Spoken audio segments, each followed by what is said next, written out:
Well, good evening, good morning. Um,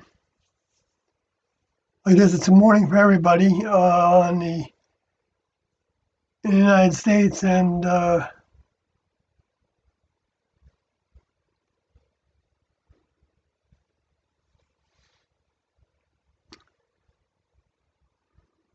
Europe, and I guess other places. Um, Hi, Cub Doggy. Wow, you're right on top of this time zone, right? In terms of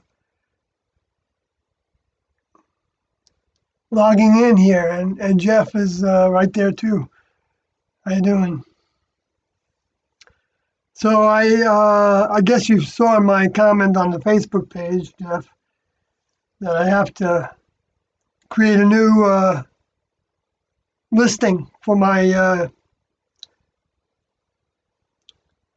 I mean, I can do it through another way using PayPal. I think. I just don't remember how to do it because I did it. I did it one time years ago for somebody, and actually I can make it cheaper because I don't have to pay the the eBay fee, but I might have to pay a Facebook fee. Uh,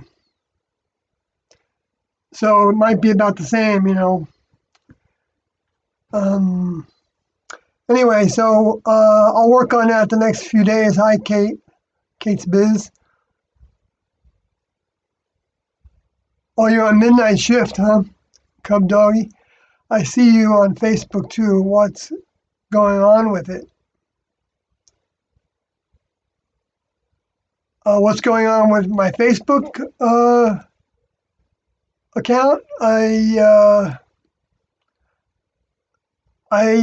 just use that for same thing I'm doing here in a sense, but you know, for posts and I usually post that I'm going to do this like an hour or so ahead of doing it, and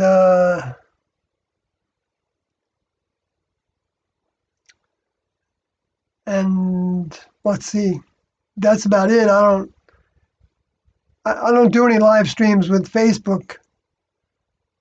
I might have done one early on, but all right. What were you talking about? The fees? Oh yeah. See, I Jeff wanted to buy one of my the hard copy. It's a soft cover, but I call it hard copy. Uh, um, book, the book that I wrote, Tiendo, uh, the Father and Jesus in quotes, Heaven's Gate UFO Two Witnesses, and I was selling that under the eBay store name. I guess it was called. It's not officially a store, but I had a listing for my book for sale there for a number of years. I sold maybe I count on one hand. I think how many I actually sold there, but over the years. But the name of the seller was that I used was Tito Books, TIDOBOOKS, and I didn't know the listings ever really expired, but I guess my listing did expire, and uh, I had my listing set up to be for $40, and that was 25. I had to pay $25 for each of the books that I bought from my publisher, Author House, and so I added the PayPal fee of a couple dollars, and then the shipping fee in the United States for $5, and then the eBay fee, which I forgot how much that was, $2 or $3. to come up with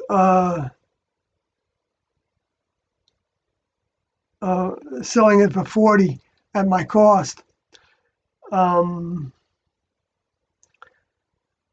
so if I could find another way to do it where I didn't have those same fees, or I would do it that way instead. And I do provide the book, as you probably know, but some coming into this broadcast new might not. I do provide that book freely on my blog, sawyerhg.wordpress.com, in 7 pieces under that name. I guess I should put it here.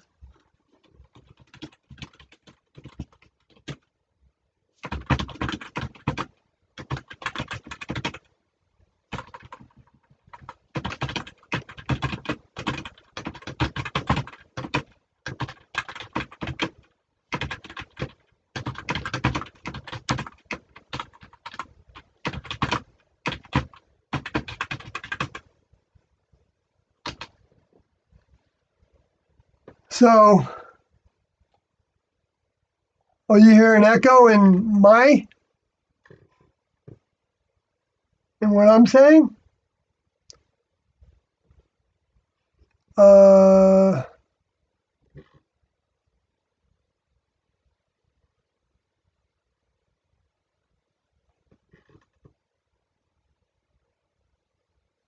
so Cub Doggy doesn't hear an echo because I haven't done anything differently.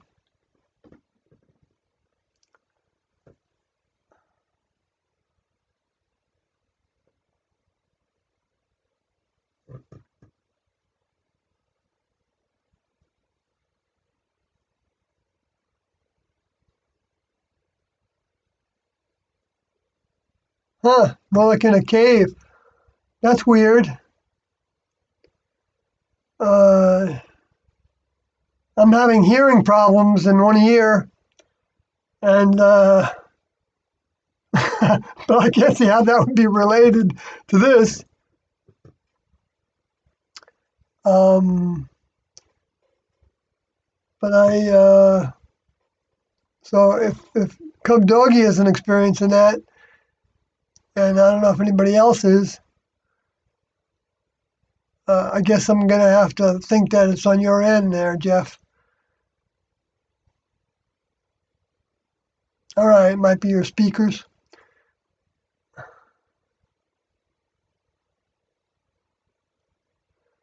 So I'll get back to you, Jeff, on that, and don't hesitate to remind me. Uh, but I'll try to do it in the next day or two, so I can either I'll probably do. I'll set up a new listing for the eBay account, because that's okay. I don't mind paying those little fees. Or actually, I guess you'd be paying them, but and if $40 is way beyond your budget, I'll even cut that back. I'd rather have you have the book in soft cover or whatever, and then a break even on it.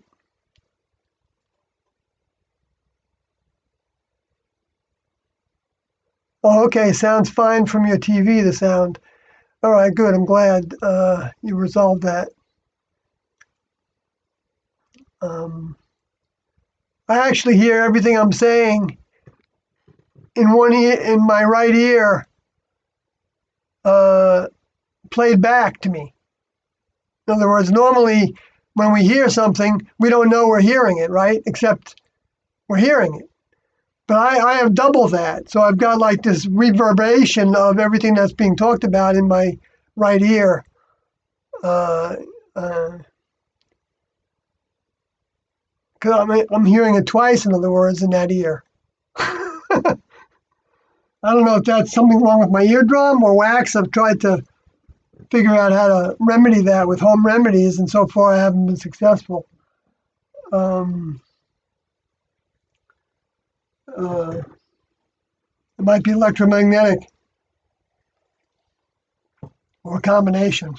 Maybe I have to go to the doctor to see if they can see if there's inner earwax or something that I'm not able to get with the home remedies.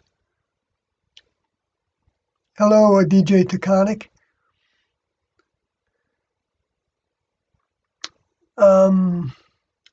So the last live stream that I did, that should now be live since I started a new one. That's the way it seems to work with YouTube now for me. That when I do one of these live streams, then it gets put on in the upcoming folder in my library, in my video library, and then it becomes part of the library when I start another one, a new one. So, and the last one I did was like 5 hours of, I guess because I ended up talking a lot about some of the events that happened early on in like 2002 regarding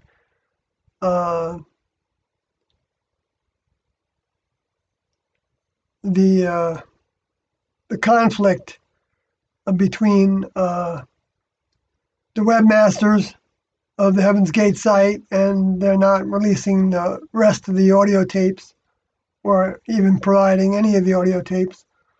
And some other individuals. I didn't actually complete some of what I was talking about there. I realized later that I didn't say that XF, if for those that followed all that was going on, had posted, he had redone some of the Beyond Human series videotapes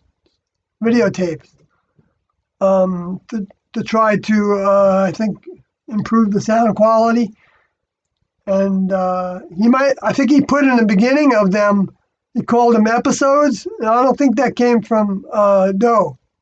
I don't remember that being in the original audios, but he didn't change anything else in the audios. Anyway, he had them posted on a YouTube channel that I forgot the name of now. Maybe it was XF Checker, but it doesn't exist anymore, I don't believe. And although some of his videos seem to exist on the Heaven's Gate database YouTube channel that last I checked some months ago still exists. Anyway, so somebody challenged him, said that he was breaking copyright laws. And he was really upset by that. And even though he could have disputed it, he was just upset. And I can understand him being upset by that. He was trying to, put the Heaven's Gate information out there. And someone shut him down, basically, And I mean, he was having angry responses between him and the person that was called Dave, which I'm not going to give the last name to because I don't like to do that for anybody. And I don't know if Dave was his real name or even the last name was his real name, but so Dave might have claimed that copyright infringement, but it might have been Mark and Sarah as well, because they were definitely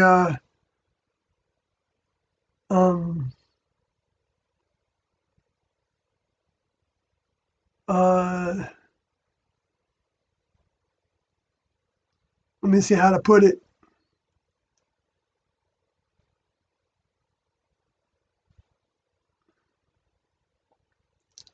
Talking about XF as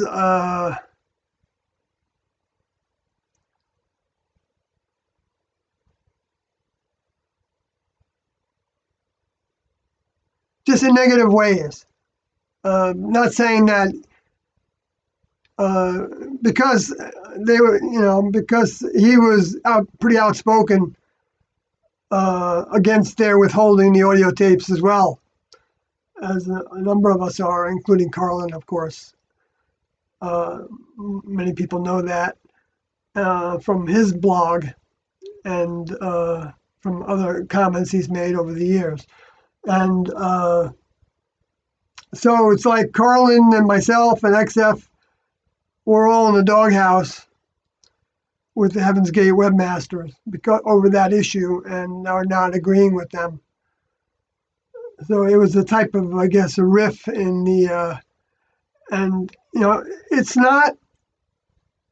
I mean, it's not something that um,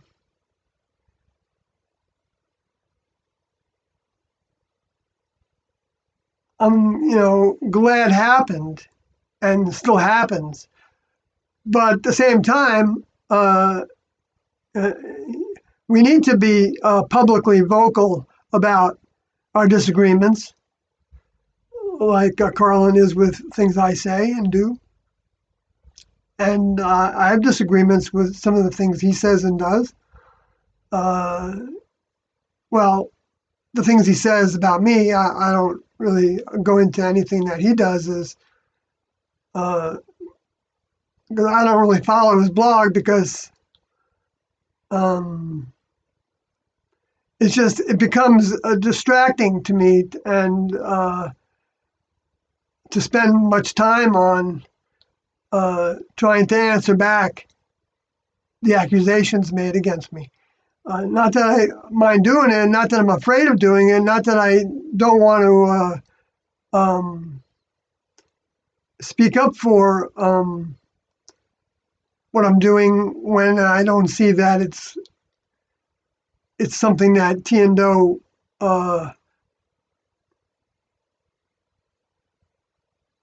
would have clearly been against our doing.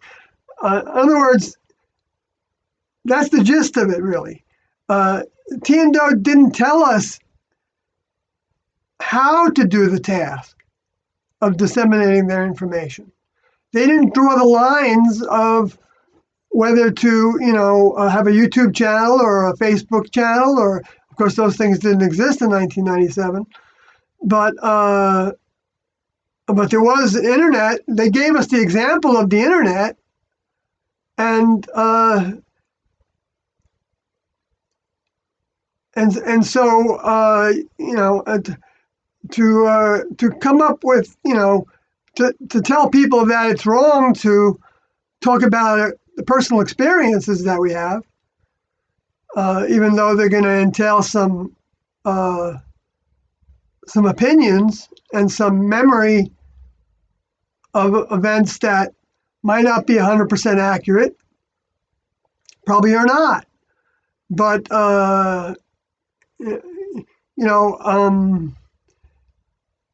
and because even with Tiendo's information, even if you're 50% accurate, that was, it's hard to really qualify this, in percentages of accuracy, because it's just that Tiendo and everything they taught seemed to have multiple degrees of varied degrees of comprehension. That's what I'm talking about by accuracy. I'm not saying that some things are like wrong and some things are right, but some things are just more accurate than other things. I wish I could think of an example right now of that.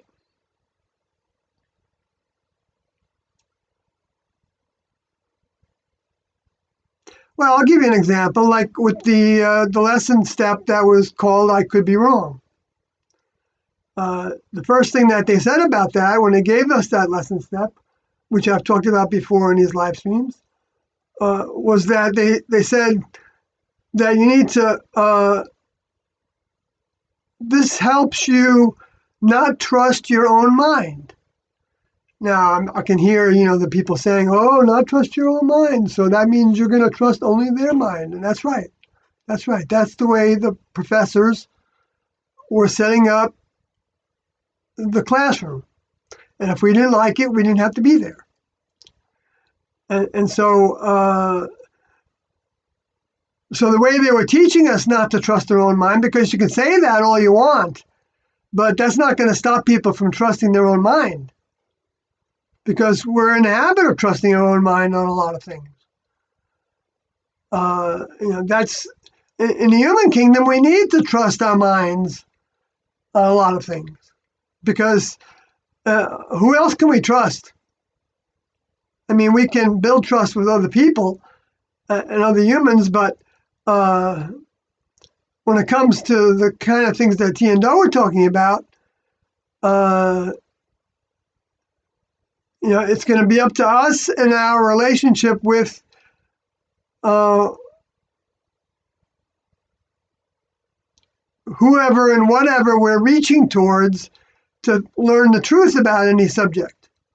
Like I know the way NXVX, who hasn't been logged in for a while, or hasn't been in the chat room for a while, the way he would talk about all the health examinations that he's done.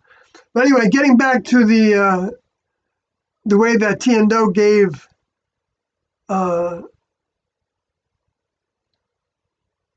information and instructions to us that had degrees of application and degrees of accuracy in their examples. And I'll get back to that. And so what they said was, when they gave us the I could be wrong lesson step, was to say that in front of whenever we would say something that required our judgment. And so we were, instead of stating it as a fact, our judgment, we were to say, I could be wrong, but I think it's, the procedure is to walk softly when you're walking around the craft, the house that we lived in. And so, okay, so that was that's one example of when we would use I could be wrong, when you were talking about procedures. So you weren't trusting your own interpretation of those procedures and your own memory of those procedures. You were expressing that. And just having that attitude opens us up to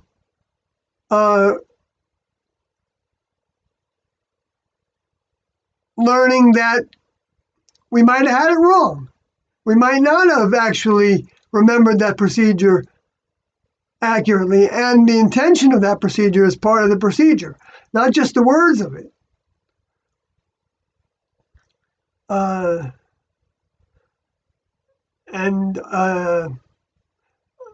Like, I'll get back to this, but I'll get back to the point though. But it's like the intention of the procedure is like, let's say the procedure was to measure a teaspoon of cayenne pepper into the beans that were being cooked in the experiment. Well, let's say you were doing that with your partner and you opened up a new package of cayenne pepper. And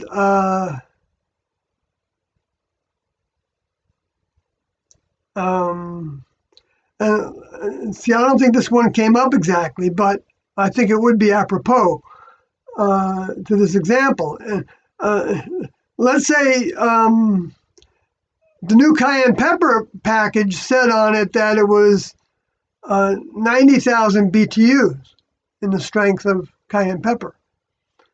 That's measured in British thermal units. And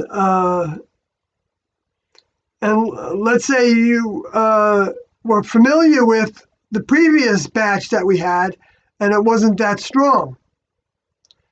So then when the person was doing the measurement, when they recognized that they had a stronger version of it, might say to their partner,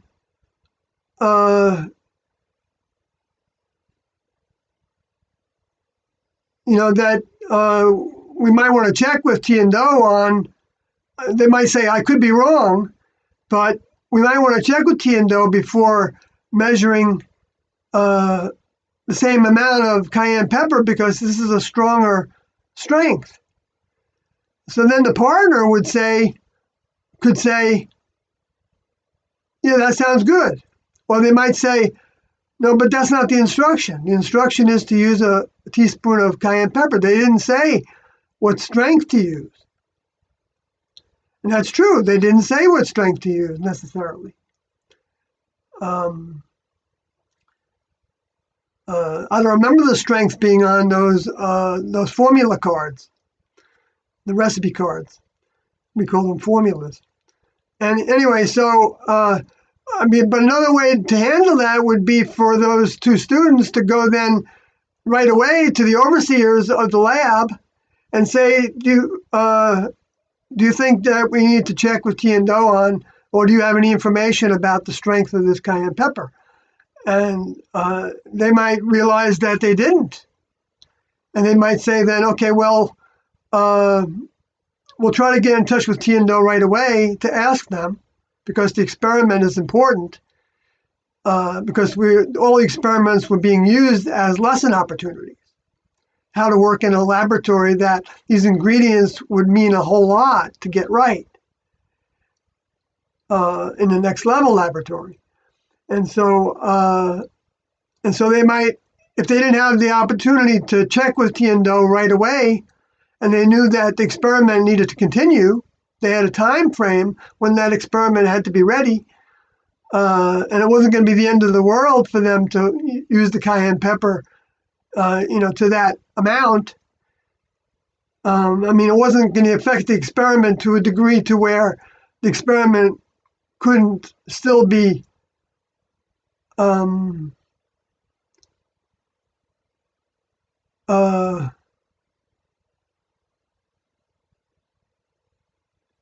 appropriate, I guess, or I'm not sure how to really look at that, but this is the kind of thinking that we had in the classroom, that we would go through, and then if it came down to it and we couldn't get in touch with Tian-Do, or the overseers couldn't, for instance, of the lab, then they would make a decision. The overseers would make a decision. If for some reason the overseers were out of pocket, then the lab partners or the crew would make a decision. And then they would put it in a report that would go to the overseers, and that the overseers would then follow through with to Tian-Do. And then we would find out in due time whether that was the right decision to make, whatever that decision was. We might have, instead of using a teaspoon, we might have used a third of a teaspoon. I don't know what would have been the resolution, but going through all those procedures was the way that members of the next level would do it. And but what a partner, I can understand a partner saying it doesn't talk about the BTU strength of the cayenne pepper, so why do we need to check? And that kind of thing did happen, to where somebody would say, we don't need to check this out. This is clear here. And that's like, where you have some people that count themselves to be Christians that will say the letter of the law says this, but they're not getting the intention of the law. And if they're not getting the intention of the law, then they could be missing a lot of what. And the way that we get the intention is by looking at the context of the way things were said about different subjects in the record books by the previous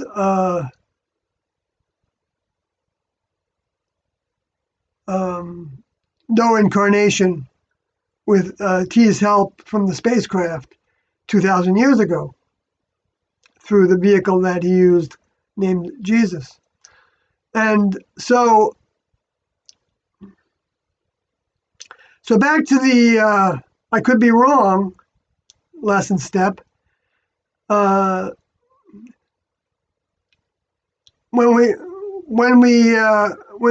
the subject of, when somebody asked the question of challenging whether it was Tian-Do's intention to say to say like I could be wrong, but it's raining outside. Okay, when it's clearly raining outside. Okay, when it's pouring. Let's say it's pouring outside, and let's say for some reason, um, you knew of a task that needed to be done, and it wouldn't, might not be T and O's intention to do that task outside in the rain, in the heavy rain. So they might question doing that task, and so they might say to their task partner, "It's raining outside, so I don't know if we should, question doing this task now." And what we learned from T and O is that wasn't necessarily a time to use the "I could be wrong," but there would be nothing wrong with using it. It's not like it would be wrong to say, "I could be wrong, but it's raining outside," even though that might seem preposterous. Because the example that T and O gave us actually of "I could be wrong," the prime example was not the cayenne pepper and not the raining outside, but we had these tents, and I've talked about this before, so I am sorry if this is a repeat. But this happened when we were still living in tents. That's when we got, or maybe it was, no, I think it was when we were living in crafts in the houses. But T and O were referring to when we were living in tents, because at one point we had a whole bunch of these Coleman 2-people tents that were, like, I don't know if they were as big as 10 by 10, but they might have been 10 by 10 in size. And you could stand up in the middle of them for most people. And then we had corridors set up with these tents on both sides of these other kind of tents that were called leisure ports, LEISUREPORTS. And those tents, you could buy them to where they just provided like a hallway protection of the elements. They just had a roof, and then they had these V-shaped panels coming down that were, 4 of them coming down that were staked to the ground. And then you could buy windows or doors or just solid walls for the 4 different walls. And so T and O, used some of them with doors and some of them with windows, but we ended up forming corridors on both sides with the Coleman tents lined up. And the leisure ports were like a khaki green color. And the Coleman tents were like a light beige. And so what if T and O said to it, they were talking about the leisure ports, and they said that the leisure ports were polka dotted. That's the example they used. Would you trust your own mind that they were not, that they were khaki green? Just a solid color, khaki green is what they were in reality. But what if T and O said that they were polka dotted instead of a solid color, not even talking about the colors of the polka dots? So would you trust your own mind that you were seeing it, literally seeing it with your eyes correctly, where your older members were saying that they saw with their eyes, they saw something else? Because what we don't know is that the older members might be able to see more than we can see. In fact, they do in many ways, in a number of ways. I don't mean many ways necessarily, but in a number of ways for sure.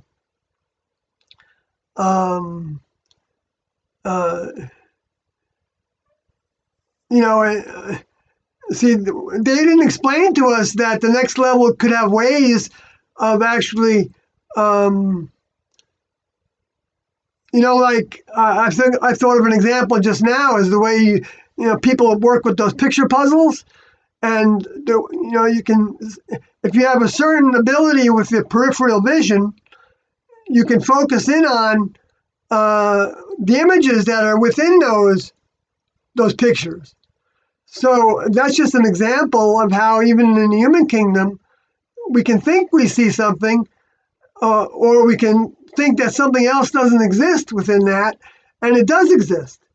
It's just a matter of how the eye works and the brain for interpretation of that. So, like, if we don't have the ability to interpret a reality, then we can be convinced that that reality doesn't exist when it does exist.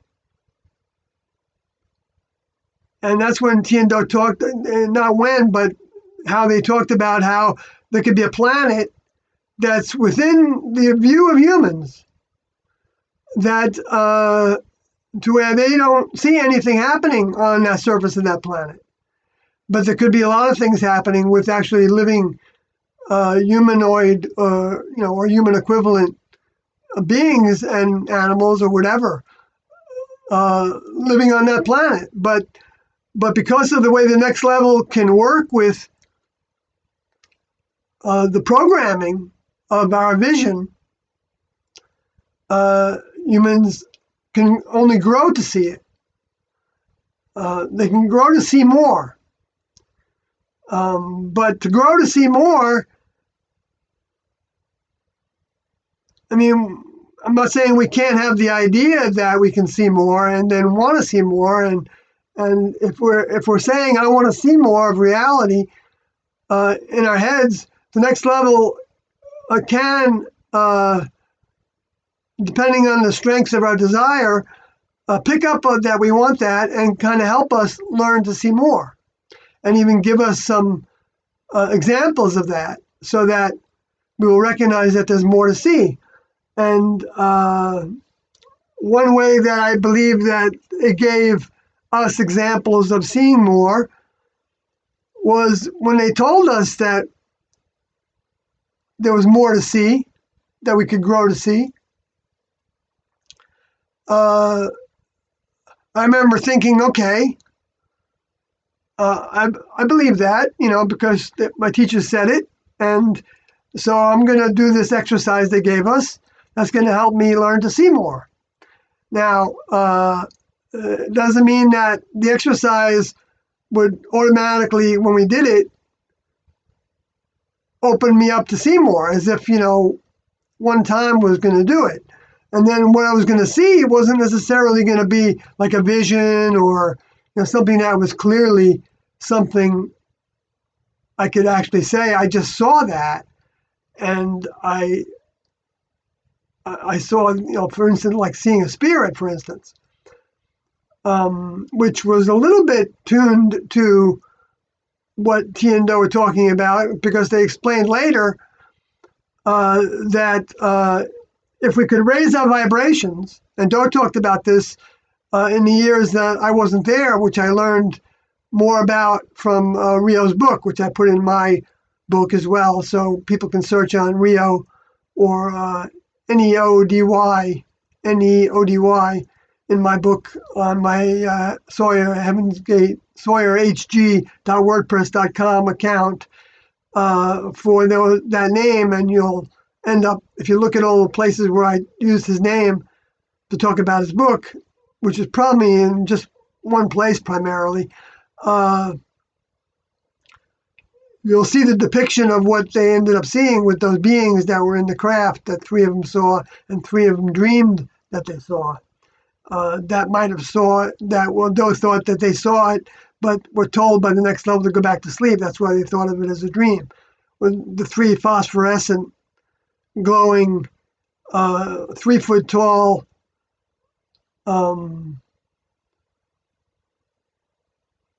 beings.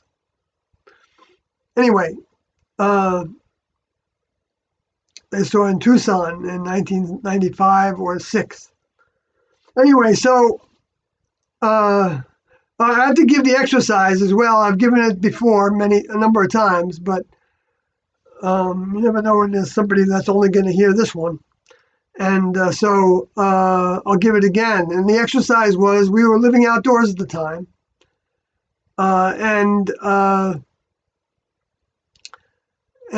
Tiendo sat us down in a meeting, and it may be on tape. I don't think so, though, because it was well before 1982.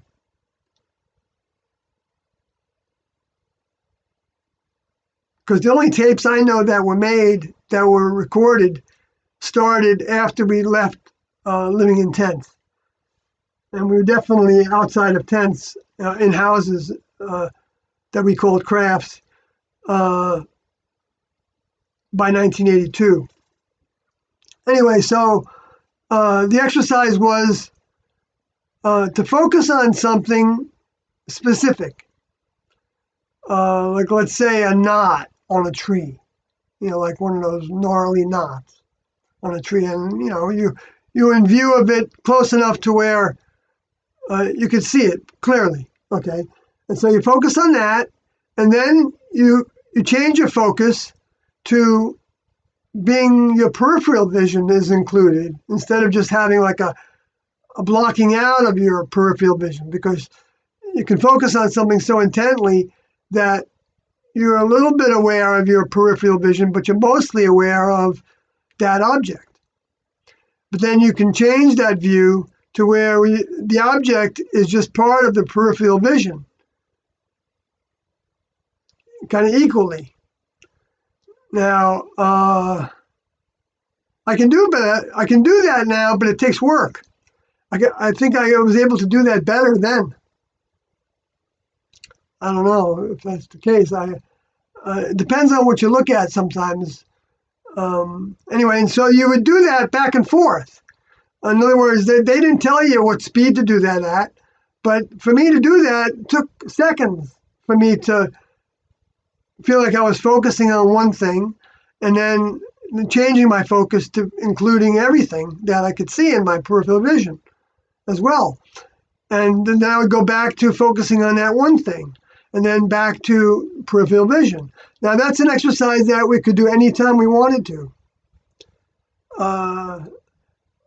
I think they encouraged us to do it several times a day at first, for sure, and but then they never told us to not do it again, and so people could have been doing that the whole time. I wasn't doing it the whole time. I kind of dropped it.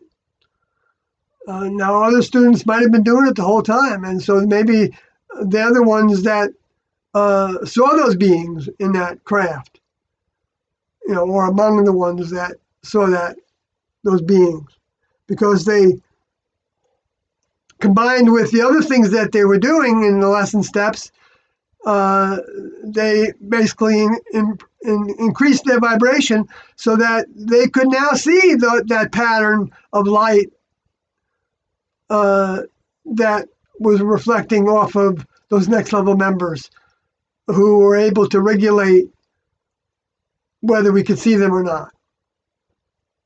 That was another way of Tiendo taught about that the next level members could be physical and be among us and could regulate whether we could see them or not. But what I started to see after doing that exercise for a while, which I remember really only happening in houses. I guess I was still doing those exercises when we were in houses in approximately 1980 or 81. And was I would like feel like I saw something out of the corner of my eye, and I turned to look at it and I wouldn't see anything. Or I thought I saw something out of the corner of my eye, and I would turn to look at it and I would see like a ripple. Now I thought maybe my eyes were playing a trick on me, like a ripple of energy. Like as if there was a little wave, in the time and space. And we weren't doing any substances that would have stimulated that to happen. So, and that happened a number of times. I couldn't make it happen. It seemed when it happened, it was like just out of the blue. And that's how I explain the spirit sightings that I had after I left the classroom that weren't during dream time. Didn't seem to be during dream time, even though they were close to dream time. But where I saw different images that were of people. Well, one was as a person, one was like a stick figure kind of person, and that happened a number of times. That one, and the one was that individual that looked like they were like about 3 foot tall, 3 or 4 feet tall, and black or like a sheet, like a black sheet was over them. So I saw the head and the shoulders, and it glided by me in 2 or 3 seconds. And I went looking for it and I couldn't find it. Anyway, uh, and so I never had an explanation for that. And I saw that right after I was having a dream, which was rare, with tea in it. And I couldn't. I was trying to remember the dream, sitting on the edge of my bed, and there was very little light in the room. And I saw that at the corner of my eye. I turned and looked, and I still saw this object glide past me. Anyway, and then out of sight. Now, I don't think that was because I had raised my vibrations. I think that was, well, maybe I did a little bit by that time from the more sleep state I had after I left the classroom. And, but I think that the next level did something to allow me to see that, which I interpreted as being my adversary, Booger, that was assigned to present me with challenges so that I could rise up to overcoming the characteristics that were being promoted, that were human characteristics. Anyway, so I could be wrong.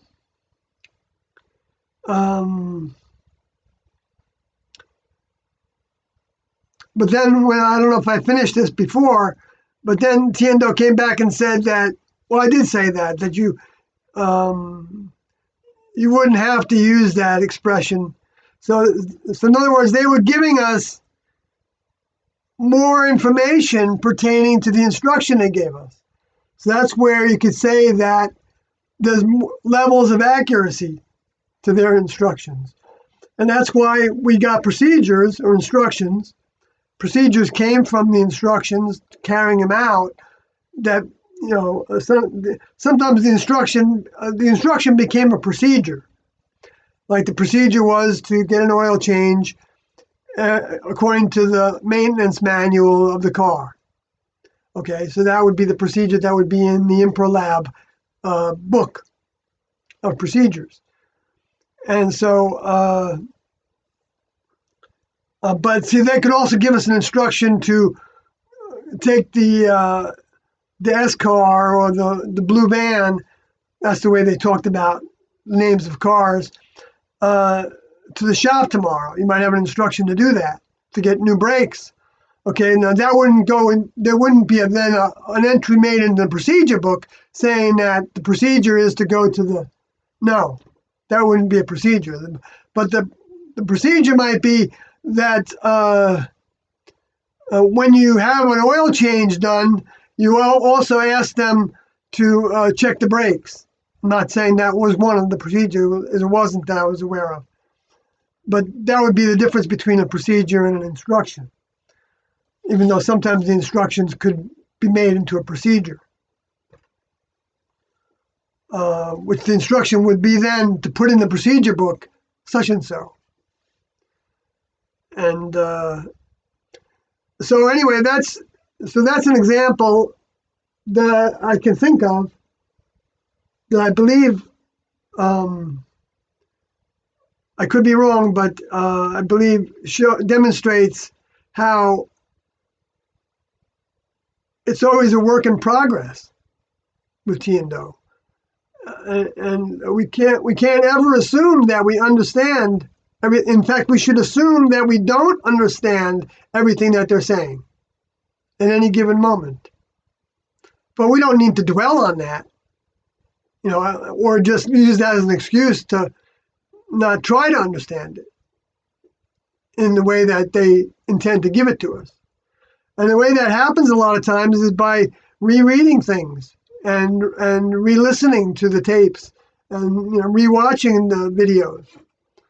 And I'm sure that any of you all that have done that have seen more every time you revisit that information. I know I do.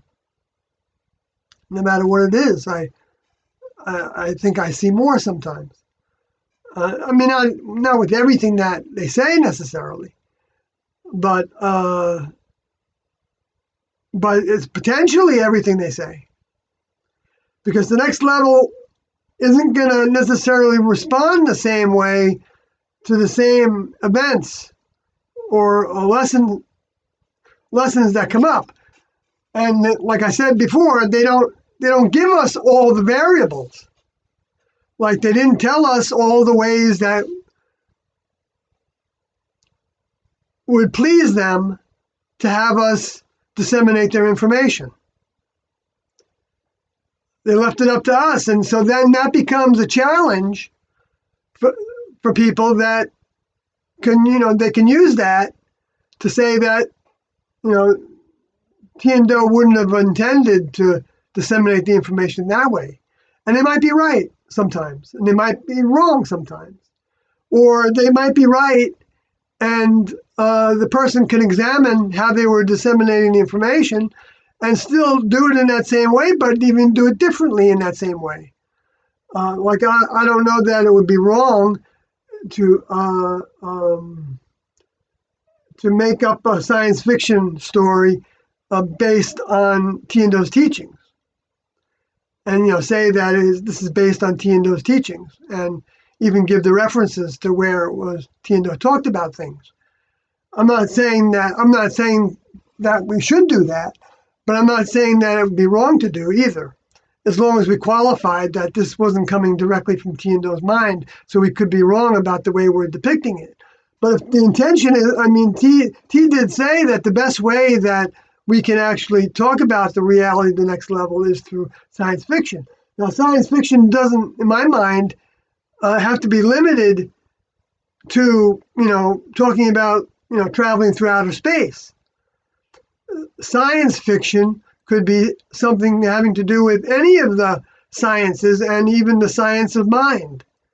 Paranormal thinking of, discarnates, like in the movie The Matrix, kind of depicted the spirit world in a lot of ways, right? Although I have to watch it again to actually make the parallels correct. But I know other people have brought it up to me. I saw it a long time ago. And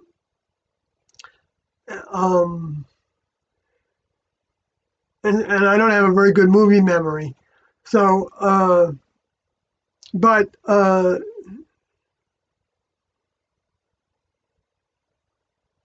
or in The Sound of Music is a better example, which I talked about on the last broadcast. I need to write that in that Sound of Music in the description of the long video that I made in the last live stream a few days ago.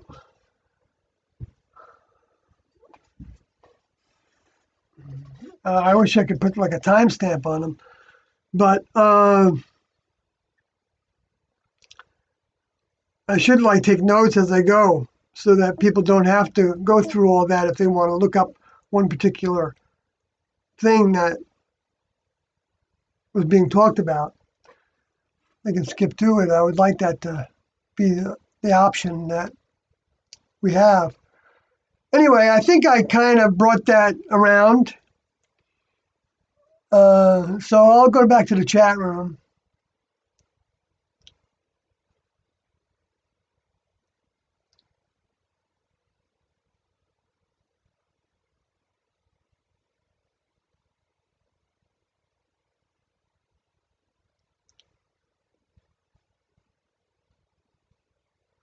And Cub Doggy says, Sawyer, you can actually take donations through YouTube that could cut out the fees if Jeff donated the $40. I see other YouTubers take donations too. Yes, I know, Cub Doggy. I just don't want to do that. I don't need to. I mean, I could actually afford to not charge $40. Um, I am trying to be, frugal with my budget. I don't have an unlimited supply of money, and uh, so that's the reason I charge for it, and also it's worth it. I think it's worth it. I think that material is there's a lot. I mean, I put a lot of things in there, related to the classroom, of course, and as I went. And I'm not saying anybody needs that information, but I don't really want to get into revenue sharing and asking for donations because that's not my intention. I don't need to do that, so I'm not going to. But I know that I appreciate you bringing it up. It's not a bad thought. It's not a wrong thought. It's not nothing. Nothing. I don't think there'd be anything wrong for me to do it. If it took me, if I had to work for the money to publish those books, then to pass on that cost, I don't think would be out of uh,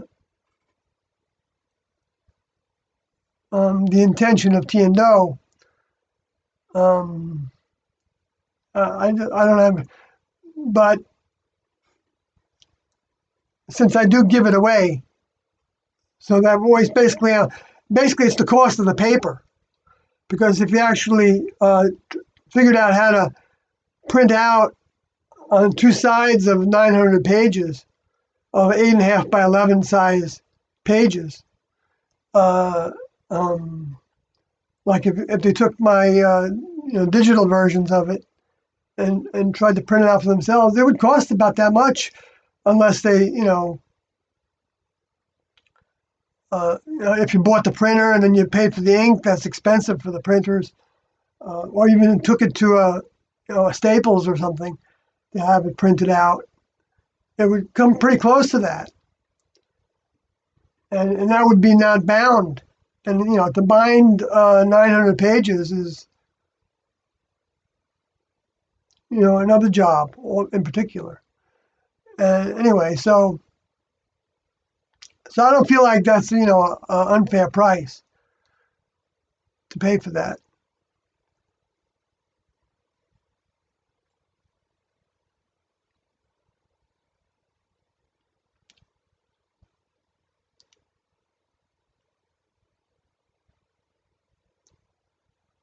Then Jeff says Sawyer is the first Beyond Human tape much younger. Oh, Jeff is saying Sawyer is in the first Beyond Human tape much younger, yes, and without all his hair.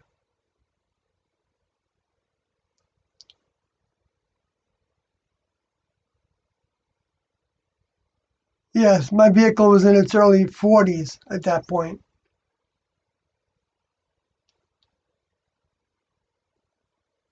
1992. Cub Doggy says, then I seen all the YouTube videos, plus I bought all the DVDs through Mark and Sarah. Oh, okay.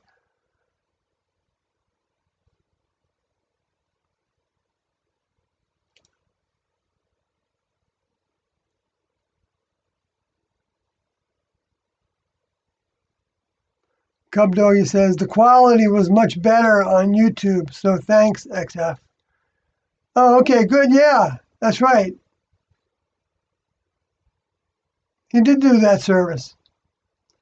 And I think those are posted on, some of them are posted on the Heaven's Gate database site that show the episodes numbers, which I don't think were in T and Doe's. I mean, Doe and Crew, because T was outside her vehicle when those were published.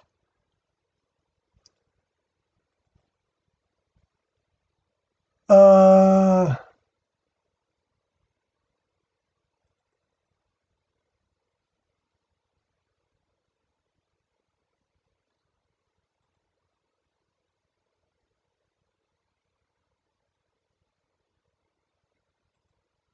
Then Cub Doggy says, I remember the internet back then, and I must say the Heaven's Gate website was pretty top-notch quality back in those days. in the infancy of the information superhighway. Yeah, it was pretty well done, I think too. Yeah, I know people talk about it as being old-fashioned now, but you know, it's about the information. But the next level, Doe, when he did a project, he didn't do a shabby job with any project. And Cub Doggy says the same saying may have a different meaning over time as we experience what they're saying. Exactly. Exactly. Dan, I'm not going to, try to repeat everything you said in the chat room there because there's no value to that.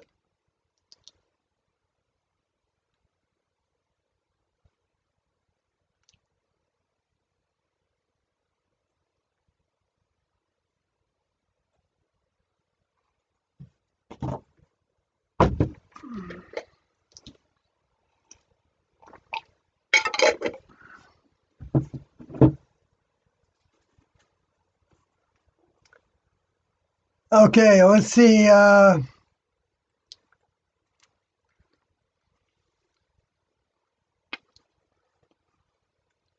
Let's see.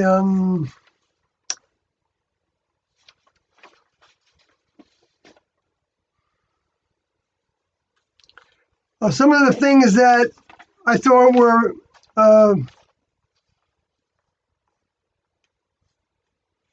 very interesting. Let's see. Oh, you know what? I never finished talking about the stranger from the Old Testament saying returned as potentially being Mark Twain. But I know I've talked about Mark Twain a whole lot. Well, maybe I did complete that orbit. Now let me talk about that. Orbits. I talked about it before a number of times, but well, you've all probably heard it again already. So the depiction of what they call checking was considered to be an orbit every 12 minutes, which meant 11 minutes. No, every 11 minutes.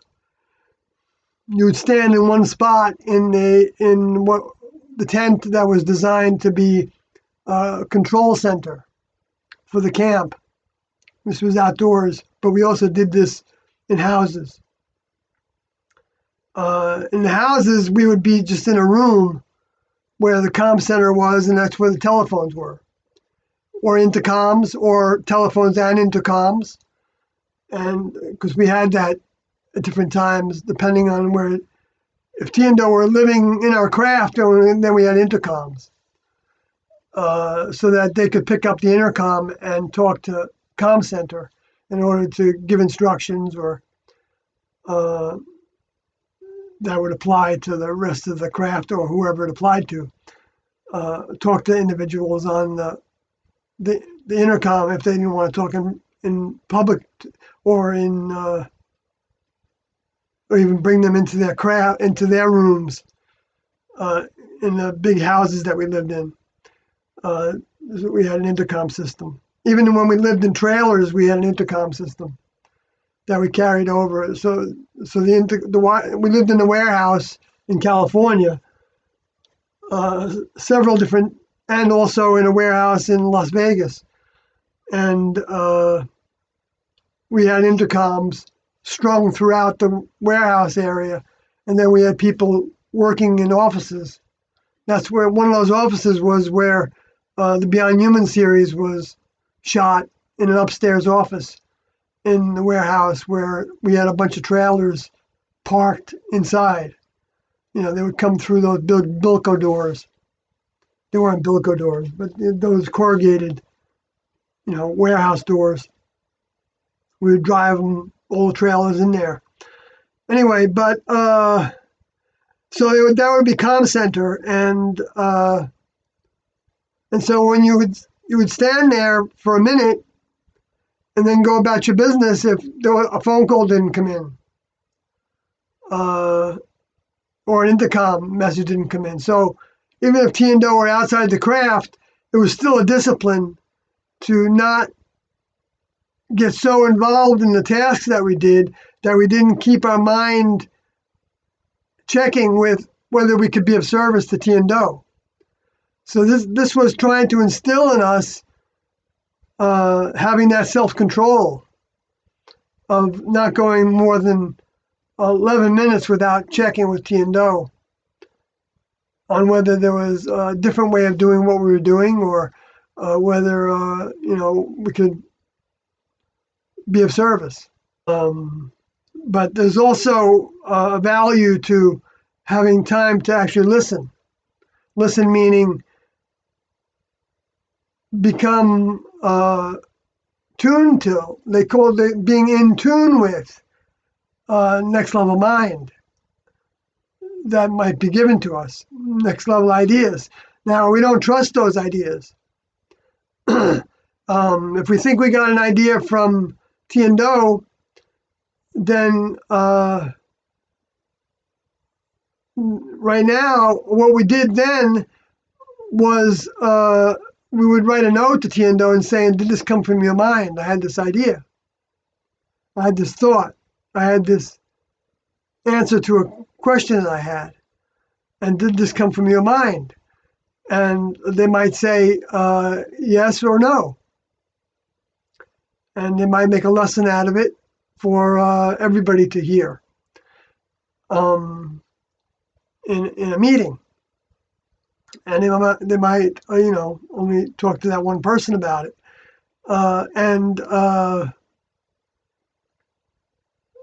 But that's where, like Rick Cody said, and maybe Carlin wrote that same document at that time, we can't trust voices in our heads, even ideas. What do we do if you had an idea that,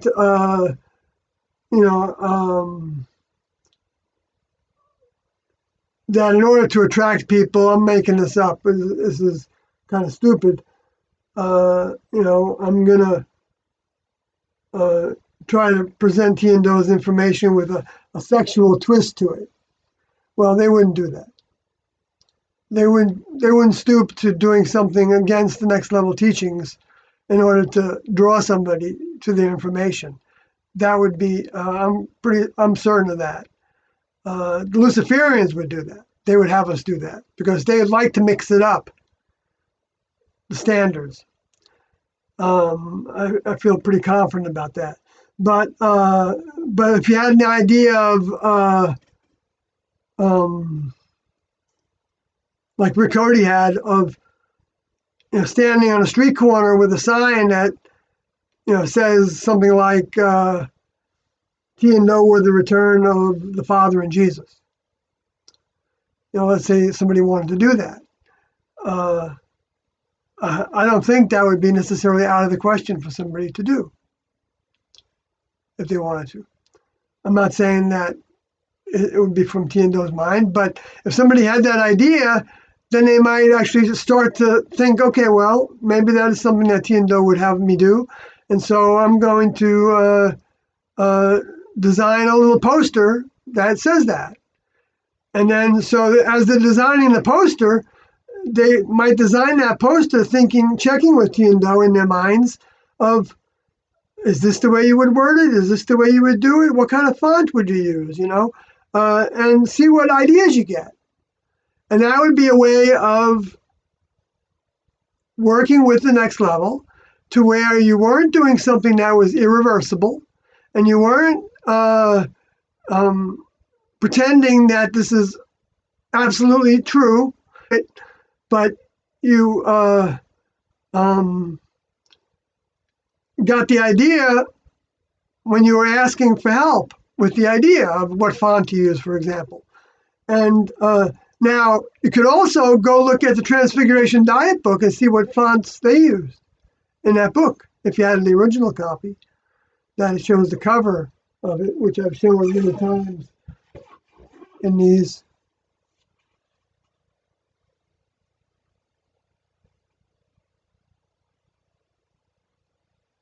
That's the original cover of the Transfiguration Diet book that was made in the uh, late 1980s, early 1990s. I'm not sure the exact date of the publishing. I've read it before. It was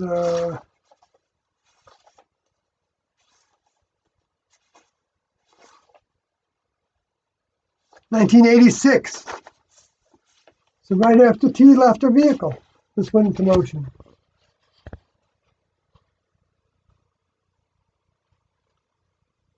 I don't know if that's going to be actually visible. So, and there's a picture of Dr. Littlegreen while I'm doing this, which I posted on my Facebook page, so I don't really need to do it. But there's one picture of him wearing a cowboy hat. That's always fun. And I put that on the screen before.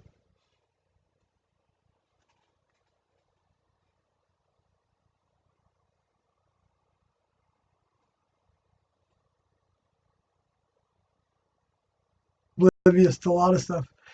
And but I saw it since then on a departure, take him to the airport.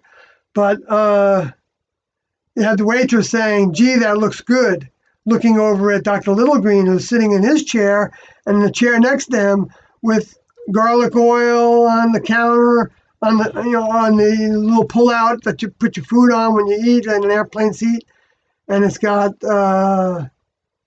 what else? Cayenne pepper in there, and got soy sauce, and and then it shows like a salad in a bowl. He's holding a fork, and he's wearing these big, thick, not thick, you can see his eyes through them, but these sunglasses. It's interesting that you can see his eyes through them, because the way I see that is that he wasn't trying to be shady with his glasses. I don't know, it's interesting idea there. And I don't like to wear sunglasses when I'm talking to somebody because I feel like I'm like hiding behind them, and I don't want to be hiding. And the eyes are a valuable uh, um, device. They're uh, like you have those eye exercises to see more. Anyway, and we receive through the eyes, and we project, I believe, also through the eyes. And so Dr. Littlegreen, wearing his 10-gallon cowboy hat, says, "No, thank you. I brought my own," in terms of uh, saying, "Gee, that looks good." But she's holding the flight dinner, and he's saying he brought his own dinner. Because did that. Helpers did that. They brought all their own garlic oil and things like that in a little carry-on with their food in a container to eat on board, so that they could stick to the dietary program that we were on at the time.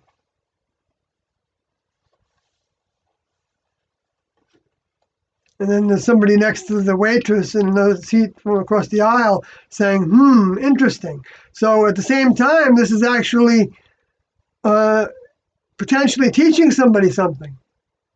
Because they may not think that they're being taught something, but they may think, "Hey, look at that individual. That's, I wonder why he's doing that." Might even start them asking questions. Why are what's the value to garlic oil or cayenne pepper, in your diet? And that can start big conversations about that. And so that would be helping elevate that person into um, uh, receiving more information about how different substances can be beneficial for the longevity and the clarity and the function of the human vehicles that we occupy.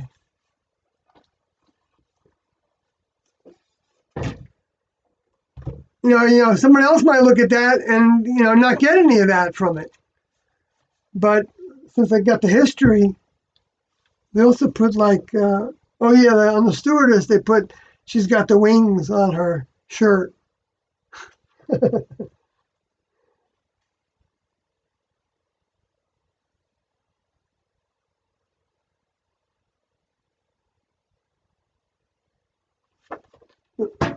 All right. So,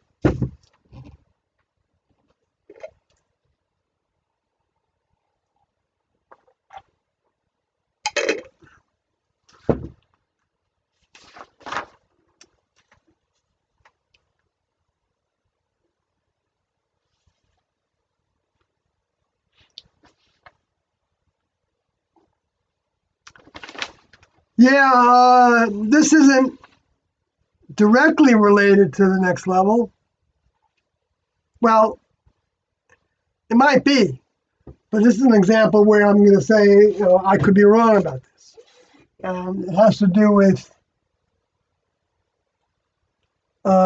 this verse in the Bible that I've referred to before, but since the subject just came up again,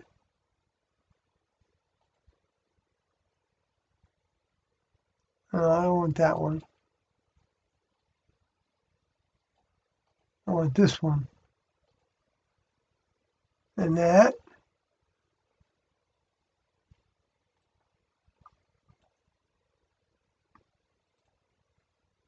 And then I want to go to Revelation 11.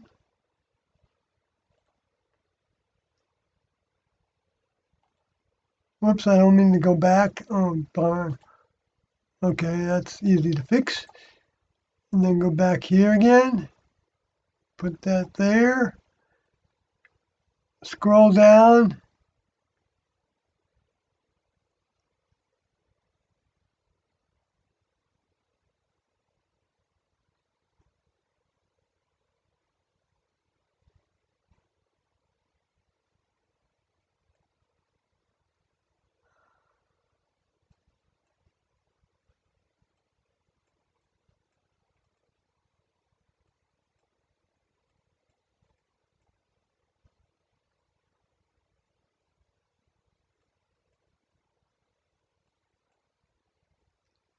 Okay, so during the second woe,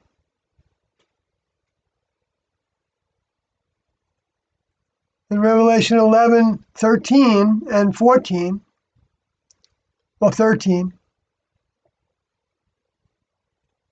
which I'm going to be a good person here and show you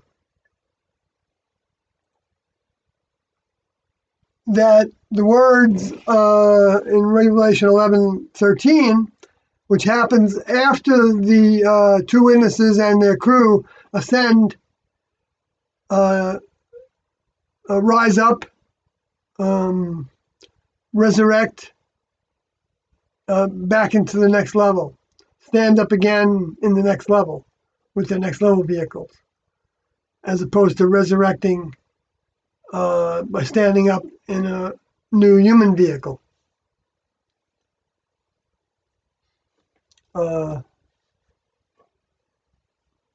Two different depictions of different grades in school, so to speak. So it says, and the same hour was there a great earthquake, and 10th part of the city fell, and in earthquake were slain of men 7,000, and the remnant were frightened and gave glory to the God of heaven. Well, so the great shaking, the great earthquake was the great commotion. See, from the Greek word seismos, from seo, with seo is apparently a primary verb to rock, vibrate, properly sideways or to and fro, generally to agitate in any direction, cause to tremble, figuratively to throw into a tremor of fear or concern, to move, quake, and shake.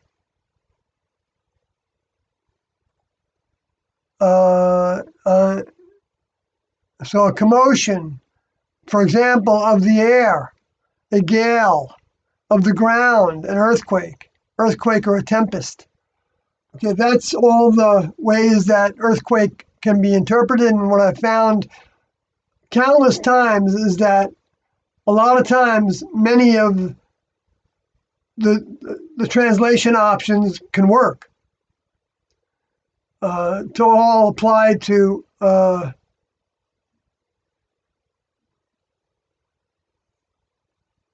literal interpretation.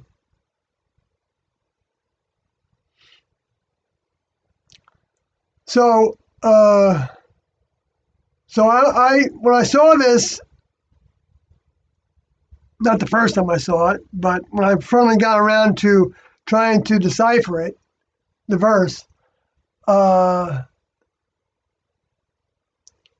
I it was right at the time, it was after a ways after the 9/11 attacks that literally were said to when those buildings came down, they came down with such a force that there was like it did register in some of the seismic or maybe from the satellites, they were able to see a vibrational change to the Earth or to that part of the Earth.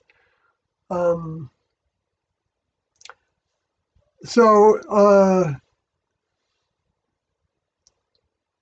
but with the anniversary that just passed of that event, a documentary just came out that I haven't posted anywhere to link to, except maybe my other Facebook page. But I should put it in my Heaven's Gate Facebook page as well.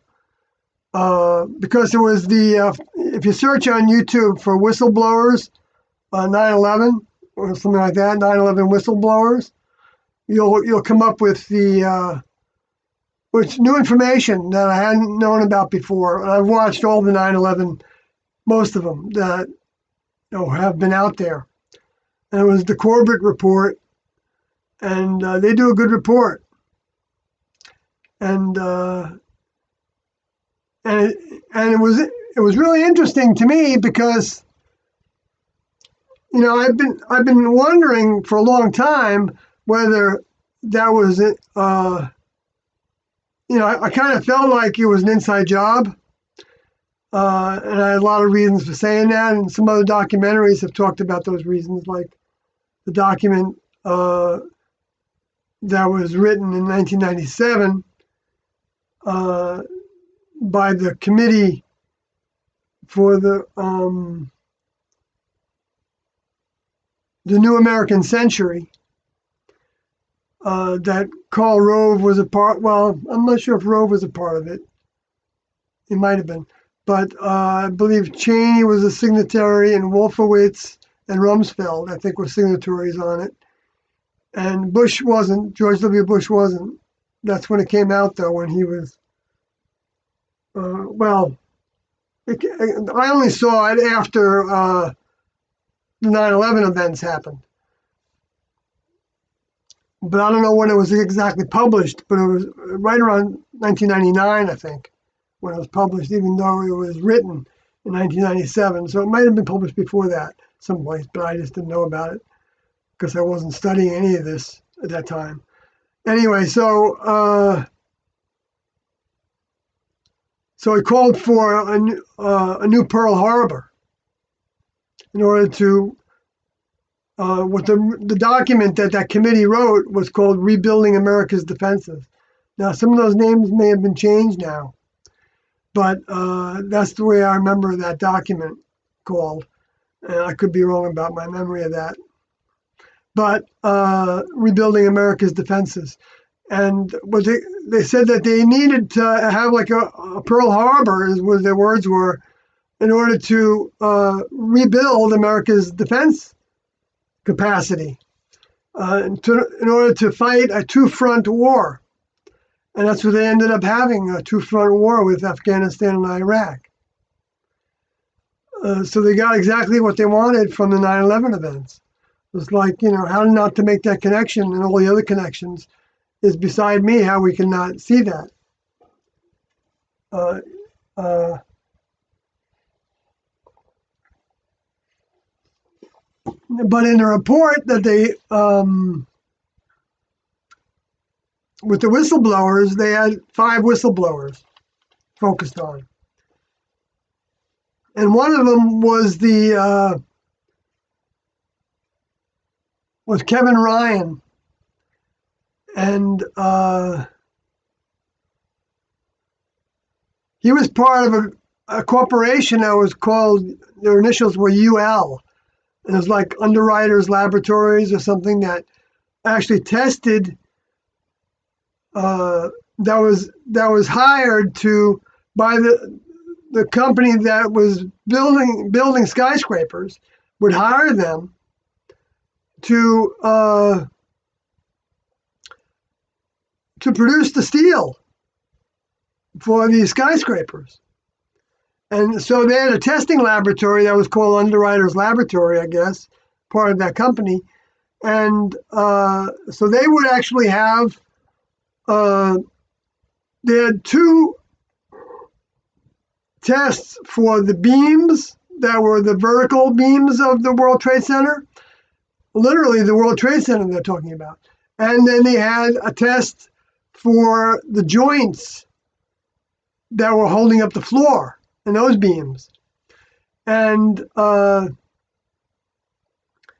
they both passed the test well in advance of what the minimum would have been according to the National Institute of Standards and Technology, which is a government institution, NIST, N-I-S-T. So they were supposed to have that quality for a certain temperature for a certain amount of time that the steel would hold up. And it didn't even come close to that temperature and time period that steel was subject to the heat from that jet fuel pools being burnt up in the crashes of those airplanes into the World Trade centers. And so the whole idea from that was depicted in that big thick book from the 9/11 Commission was that there was a pancake effect started when the jet fuel melted through those beams, and then the weight of that would then cause like almost a free fall for the towers.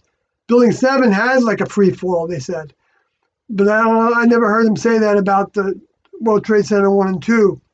That it was a free fall speed. But the weight of those tops, took those buildings down to the ground. Which, I remember thinking not too long ago, weren't each of those floors designed to be able to hold the weight above them? Right? Because the weight of all the floors above them were being supported by each floor. I think that's the way the physics works. It's not like the joists or those steel beams and connections to the side joists, the vertical ones, were only geared to be able to handle the weight of the floor above it.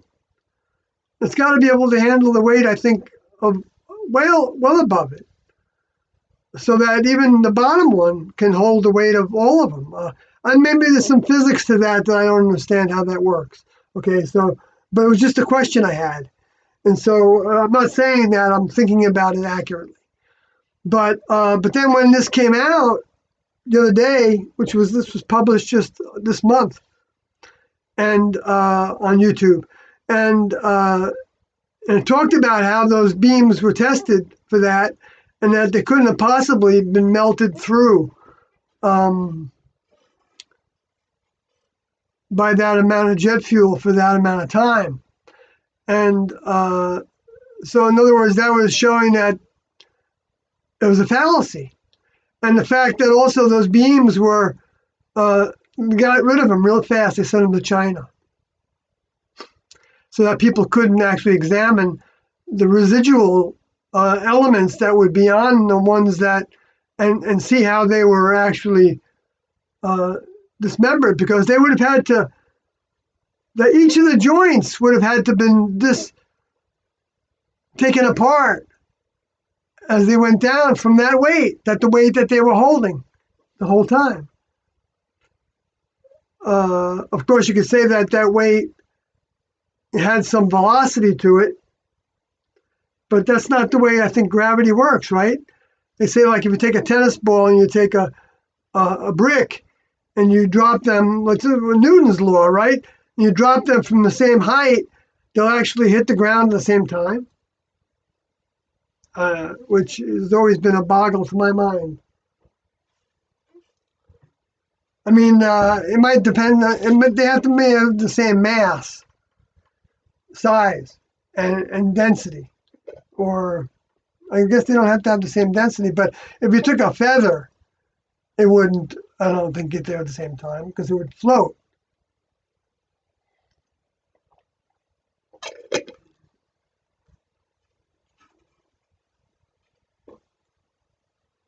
But I think they used the example of bowling balls and bigger and smaller bowling balls. Anyway, and that might just be in this atmosphere. In another atmosphere, it may be different. Gravity might be totally different on another planet. Anyway, it depends on how the next level sets it up, I think. So when I saw that, disqualifying that whole theory, and then the whole documentary went through all the other aspects that were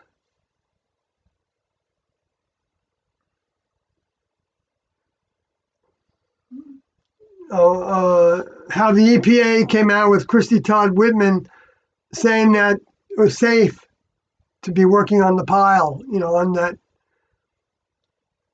those broken down buildings with all the dust, the tons of dust that were, sent all over the city.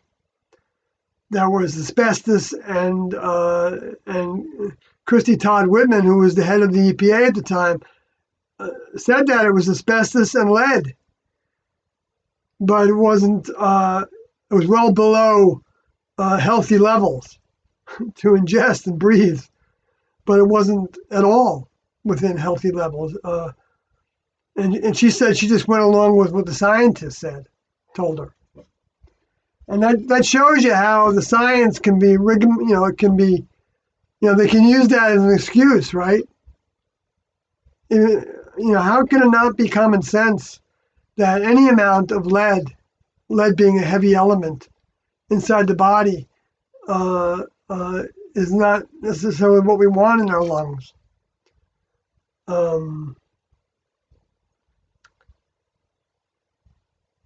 Because those heavy elements, those particles, their atomic weight makes them the same size as other particles, but have a lot more a weight to them, to where they're like a finer, like the particles are closer together, I think, is the way that works. And it can go through the blood-brain barrier easier, the heavy elements. That's my understanding. I might be wrong about that. And so, and also that would mean, going through the cells of the lungs, to get into the bloodstream, into the brain or whatever, and form problems as the immune system tries to fix it, to form tumors and things. So they were lying. It was clearly that, I'm not saying that they knew they were lying. A lot of times people want to believe what they're told, from the authorities. And since they're responsible, and they have that job, they're going to be pretty slow to tell, even even tune into their own questions, because they know that if they question what they're told to say, they lose their job, they lose their reputation, lose even their life. It can happen in some circumstances, depending on the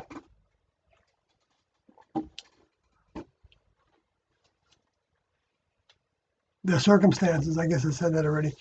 But and Hillary Clinton had a detailed account of the falsified changing of numbers in the EPA, was also said in this. So and then Building 7 was a whistleblower, Barry Jennings. Well, the whistleblower for the EPA was the Dr. Something Jenks, Caleb Jenks. And then Barry Jennings talked about how Building 7 collapsed. And he was in Building 7 working where the CIA and the FBI went there. And when he was there before it collapsed, there was nobody in the offices. And so he ended up leaving. No, he went on the phone with people, and he says the sandwiches were left uneaten. And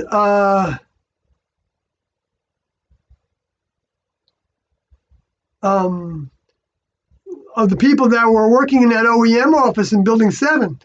And he said drinks were left, you could still see the steam coming off the coffee.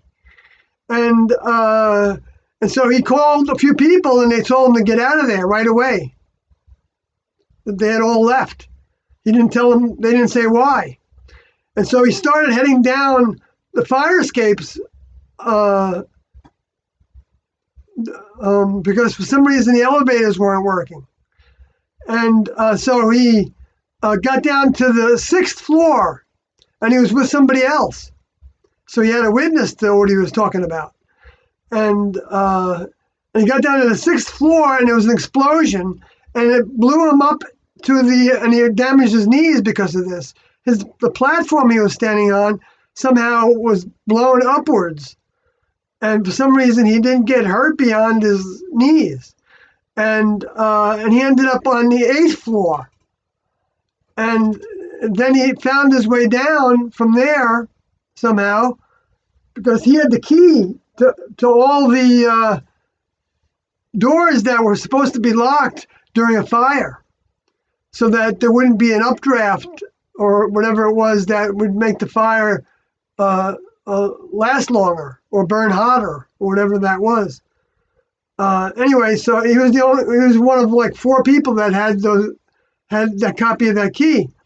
Anyway, and the other 3 weren't there. And so he was instrumental in helping people get into different floors on that building.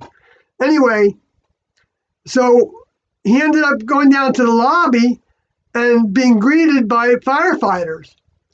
But actually, before he got into the lobby, he was looking out a window on that 8th floor, and he watched the firefighters who was indicating that they were going to come in and get him because the window was busted out.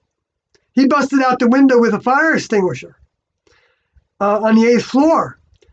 And so then he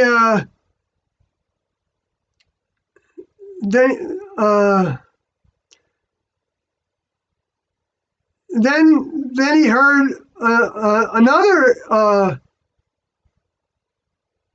more explosions, I believe, and the firefighters started. No, he heard there the rumble or whatever it was, because the World Trade Center 1 was coming down, and he saw the firefighters running away from him, and so then he saw all the dust and everything, and then the firefighters came back, and they were going to try to help him. And then he heard some other things happening, some other explosions, maybe even. I don't remember for sure if he heard more explosions or the firefighters did. The firefighters definitely did hear a whole series of explosions, like a machine gun going off, pop, pop, pop, pop, pop, pop, uh, which you can see even were related, could be related to. You can see the puffs of smoke coming out in some of the photographs they had, not just photographs but video footage coming out on the different floor levels. It was a controlled demolition, it looked like. And you could see that. So when that happened, then the firefighters ran away again. When the other World Trade Center was coming down, 45 minutes later or so, and so then he ended up going down to the bottom floor to the lobby. Somehow he got down there because he knew a back way that had steps down. And so he got down there, and the firefighters were there to greet him, and they had come through a big hole in the wall. That maybe they blew that hole in the wall with, maybe that was one of the explosions he heard. I don't know.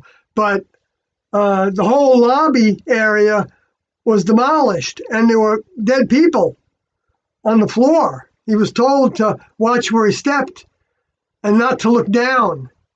He said, don't look down, because there were dead people there, and it was going to be horrific to look down. But he did see body parts. Now, and then he got out, and then it wasn't long after that Building 7 came down, which it was like, holy smokes! All this stuff was happening with Building 7, and yet, the official word was that it was damaged by the World Trade Center coming down. That's why it came down. But it didn't have, it had a little bit of a fire on one corner of it, one top corner of it. And the explosions in the basement that were also talked about by a whistleblower that happened in the World Trade Center, one of them, were never talked about in the commission. And the commissioners, 6 out of the 10 commissioners felt like it was fraudulent. No, 11 out of the 15. No, that's the Saudis. 6 out of the 10 commissioners said that they felt misled in the commission. They felt stymied by the Bush administration, by the White House. They felt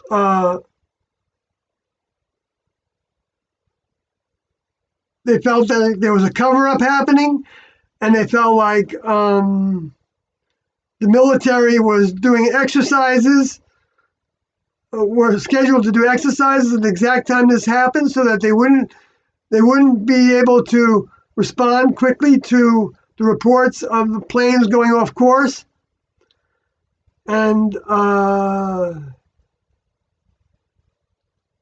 one said that it was a 30-year conspiracy.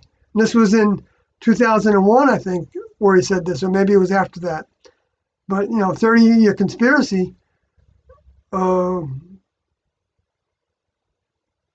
could have taken you back to the 80s, where Osama bin Laden was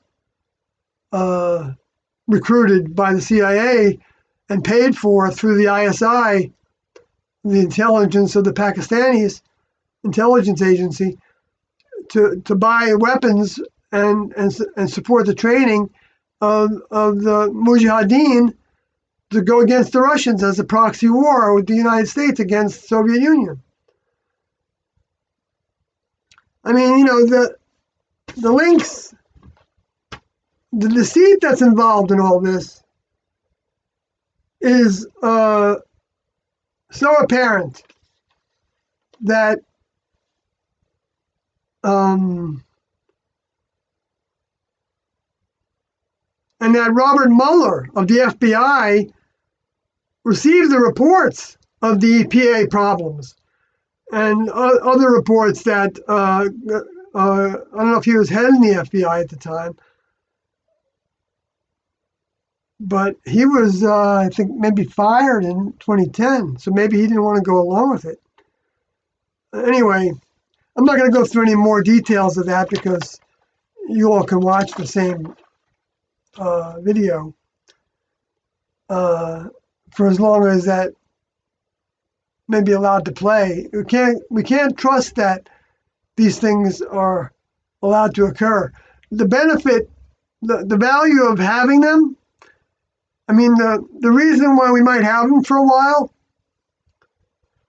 is because that was the Bush administration. So that was a Republican administration. So the Democrats can blame it on the Republicans to put them in a bad light when they were just as responsible for allowing that to happen through the Clinton administration and with ignoring, because that's when another whistleblower said that he was actually the ambassador in I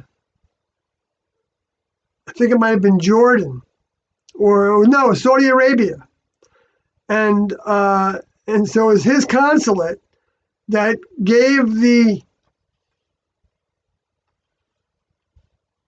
visas to 11 of the 15 Saudi alleged hijackers. That gave them visas to go to the United States. And they didn't pass any of the tests. Well, they didn't pass all the tests of whether they could be given a visa. And the way they would go through those tests, I said I wasn't going to talk about this, but here I go, was that they would look, if they said they were from Jordan, they would want evidence that they had family in Jordan or had a business in Jordan, had some reason why they were going to be coming back so that they weren't going to overstay their visa before they would give them a visa. And so they didn't pass those tests. And yet they got instructions to let them in anyway. And they had another person come in there to replace him that didn't question anything. That was she was told in order to,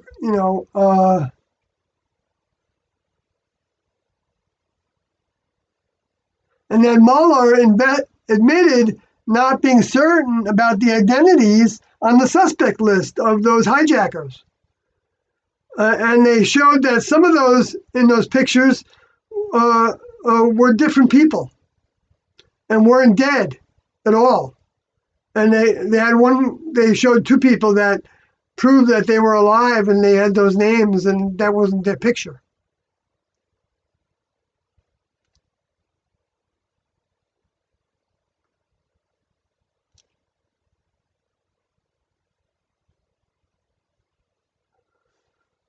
All right, so I'm saying that was one of the two falls of Babylon. And where do I get that from? Well, I go to, in case anybody wants to know, one of the places is in Revelation 14, which I went through pretty thoroughly, half of it before.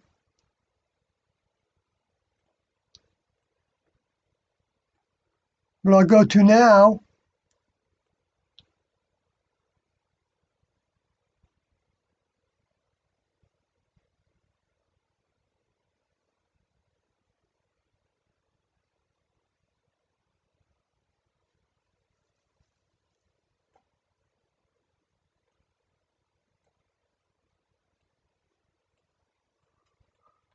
Where are you?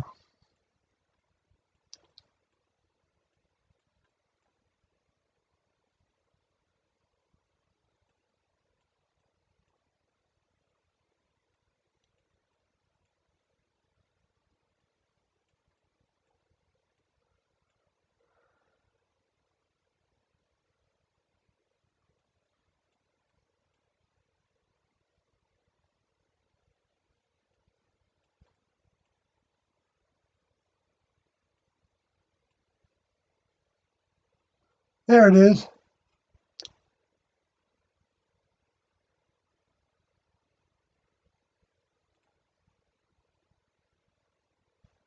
Piptu is the Greek word for fallen. I'm going to read it. It's Revelation 14:8. 8. So, and there followed another angel saying, Babylon is fallen, that great city, because she made all nations drink of the wine of the wrath or anger of her idol worship. Or, because fornication meant worshiping, working for somebody other than the next level through following their instructions for studentship. That part of which were to only have one partner to have sex with, even though Moses made an exception that Jesus said he gave because of the hardness of their hearts. He made an exception of divorcing a partner for infidelity reasons, fornication. In that context, meaning they had intercourse with somebody else. And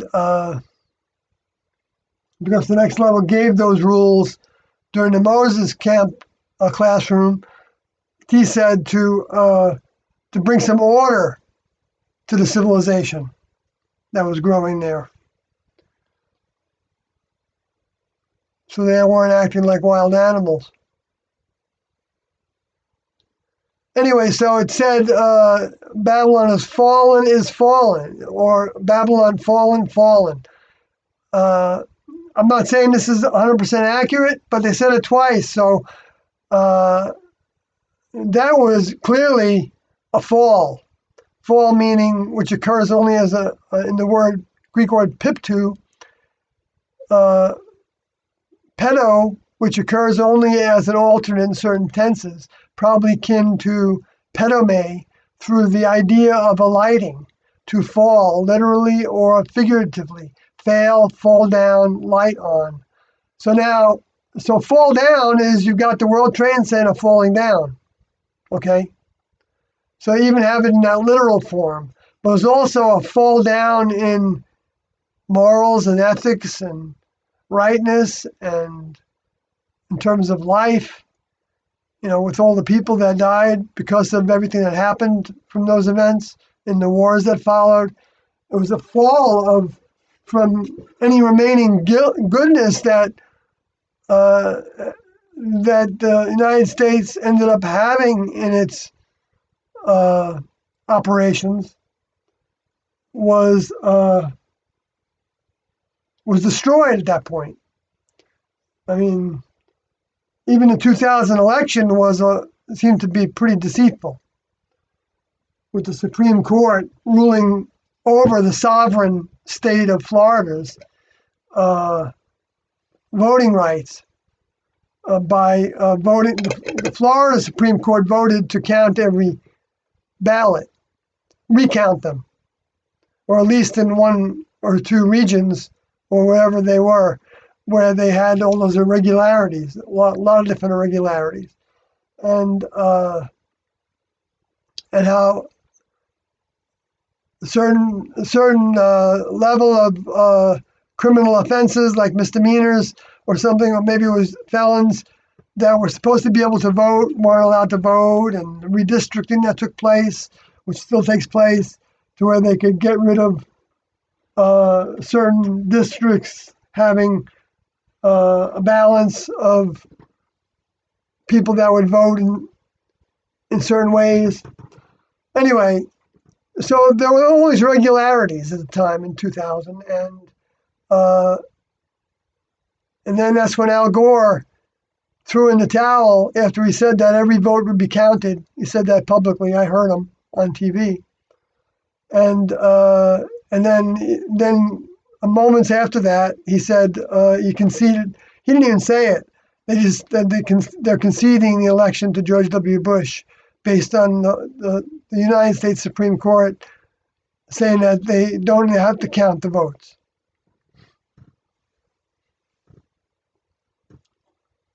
So the Democrats went along with that. Can you imagine if that would happen now? If the Democrats went along with it, they would lose their whole base. They would lose everybody. Well, let's say Trump's the voting in a state that was going to go to Trump and cause him to be elected president. Let's say they had the same kind of situation that Bush had, George W. Bush. The Democrats now, it would seem to me, wouldn't be able to stand a chance of having the Supreme Court overrule that and going along with it, unless they were really bought and sold by the DNC.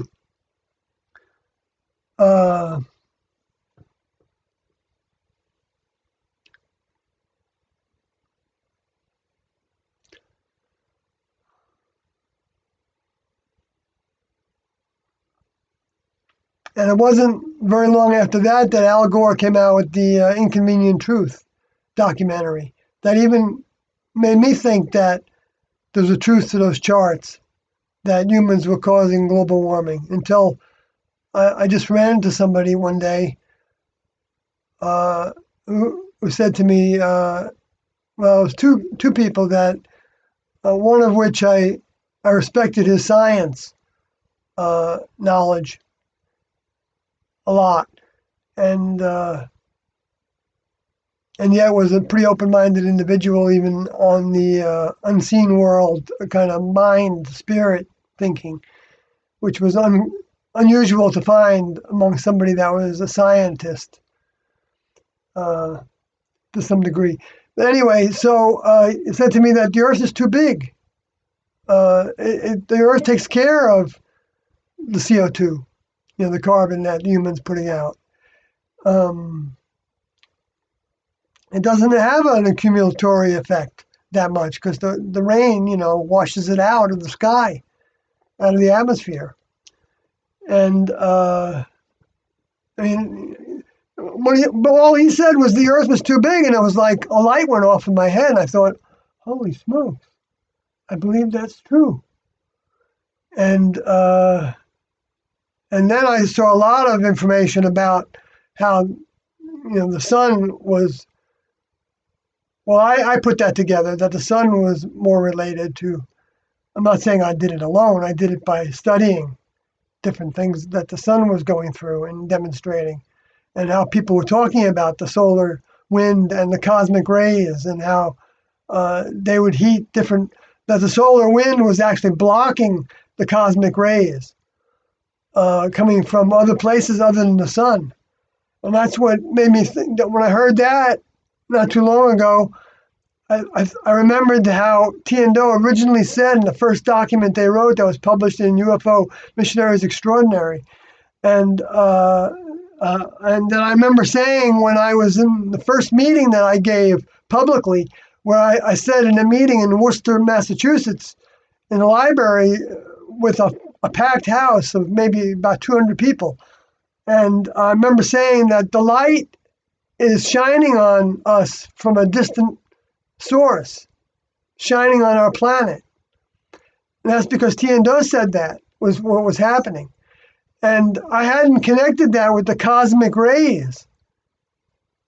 But it shows that what they said about that light shining is a reality. There are cosmic rays that are coming from other places other than the sun, beaming down on the planets and the Earth. And that those cosmic rays are being blocked by the solar wind. So the solar wind is actually keeping those rays from affecting the Earth's magma, because they're of a different quality of ray, of the light spectrum and the heat spectrum. And they may be radioactive more. And so the atmosphere is also potentially blocking that, but it's a solar wind that does, according to this one theory. I'm not saying this is 100% true, But it was very interesting to hear that they were it was heating up the iron magma and the other forms of elemental heavy metal magma that's not called magma, that's underneath the earth, even below the iron magma that comes out of the volcanoes. They both of them might come out of the volcanoes. Clearly showing that the heat is within the earth. And the oceans are covered with Google Earth with the professional model. You can see that there's pock marks of what look like cones at the bottom of the earth. If you can see off the Pacific coast, I watched that channel that's all about earthquakes, predicting them and showing where they're occurring all over the planet on a YouTube channel. I forgot the name. Tyler. No, Tyler might be the guy that does the UFO stories. I might get them mixed up to people's names, but he's got that Google Earth version. I never saw that before him, to where he can zero right down to things, and he can see oil wells, he can see fracking, he can distinguish the fracking sites from the oil well sites, and he can show it to you on the screen. It's definitely worth following that website to see the way that he talks about things and shows us things. And he's the one that showed me with Google Earth what you can see were these openings that were like cone shaped. Had little openings with bigger mounds that were on the bottom floor of the Pacific Ocean, close to the shore. So who knows how many of those there are. But if there's evidence of volcanoes underneath the ocean, then maybe that's what's heating up the ocean. The movement of magma in some places, maybe not other places.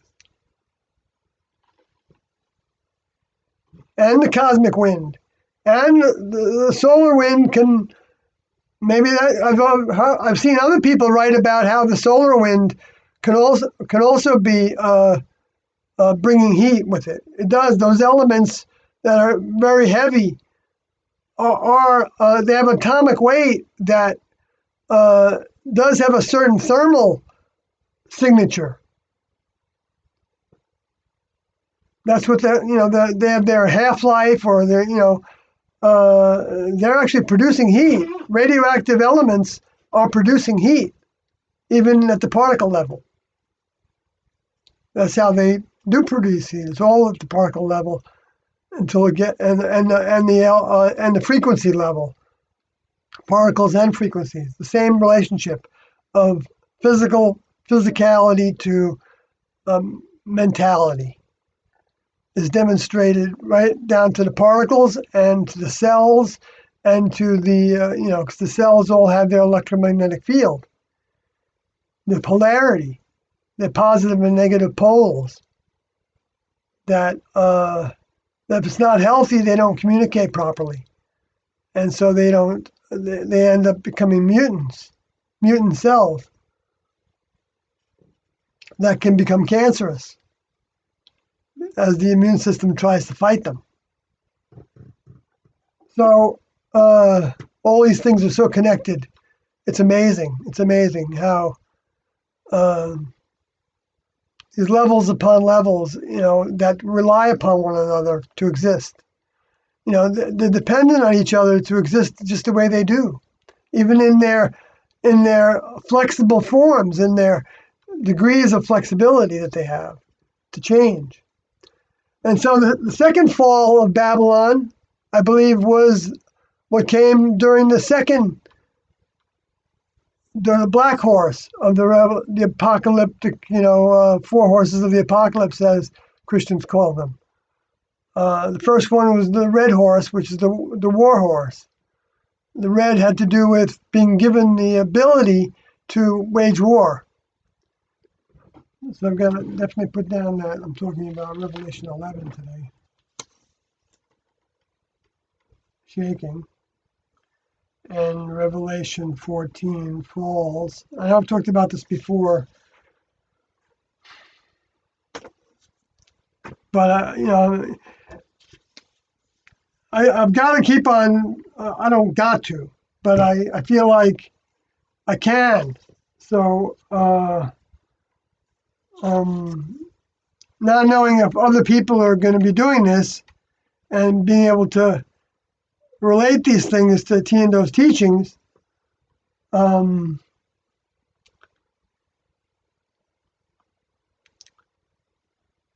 I can't assume that there's going to be more of this happening.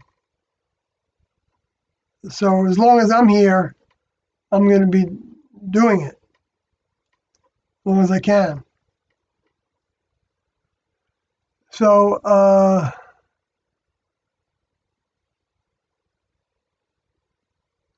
because these aren't religious teachings here. This is like the blueprint or like the outline of what was going to be happening before, during, and after. It's all contained in these, and they relate to many things that Jesus said as well. So they're not just out of the blue, even though we can't rely on all of them being accurate 100%. But when we can find different examples saying the same thing, then we can be more aware of, so you got the shaking and you got the falling, you got the earthquakes and you got the falling down of, even literally and even figuratively, of the great city. The great city is the America. That's the that has the old Jerusalem parked on it, the old city of God parked on it, the one that's going to be replaced with the new city of God, the new spacecraft, New Jerusalem, replacing it to come in the near future.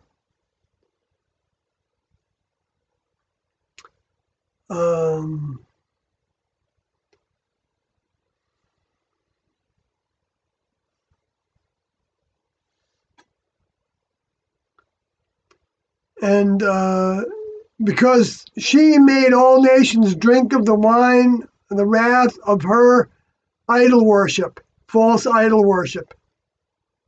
Worshipping humans is Mammonas, according to Jesus, is making our master either Mammonas or the next level, the kingdom of the gods, the many-membered kingdom.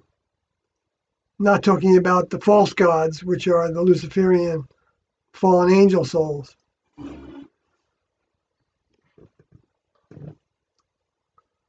And why would the humans, justify an inside job to rebuild America's defenses? Why wouldn't they just use the budgets that they have to do that?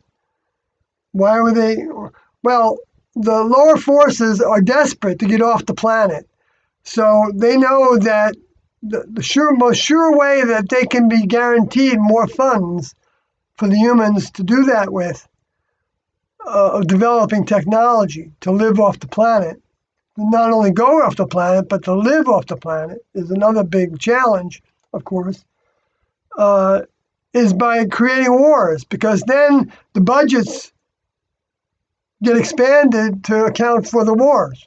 And that happened with the Afghanistan and Iraq wars to the tune of many, many billions of dollars were increased from the budget and just was taken as a borrowing, even though before that, a lot of the Republicans were saying that we got to stop the deficit from growing. And yet, the way the deficit grew like immensely after the Clinton administration got rid of a lot of it, according to my understanding, was by putting it into the wars.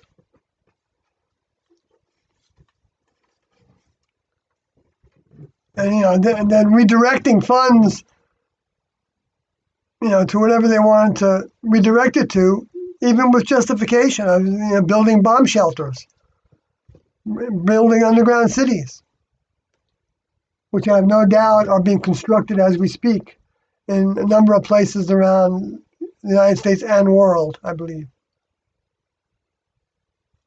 I think there's places in the world that are more advanced in those terms and are hidden from humans under temples, new temples that are being raised. You have like countries that are considered to be quite poor, like I think it was Azerbaijan, or maybe it was Kurdistan, not Kurdistan, but Kazakhstan, or another state that was once part of the Soviet Union, but that got broken up from. That's like right north and maybe east of Afghanistan, or maybe it's even south of Afghanistan, in between them and Pakistan. There's a country there that I believe showed this complex of very modern, very like glass buildings, and inside they had all kinds of mythological depictions, like in the Denver airport has that too. To give indications that this is like a new kind of temple. Referring to things that could even be seen as being related to space aliens, like a space alien worship kind of thing. What's happening? There's humans that are working for the space aliens, whether they know it or not. They were given ideas by the space aliens, or they maybe just picked it up on it. That's another way it can happen, I guess. But if you don't know something, it's very hard to pick up on something like that as being real, potentially, in our heads.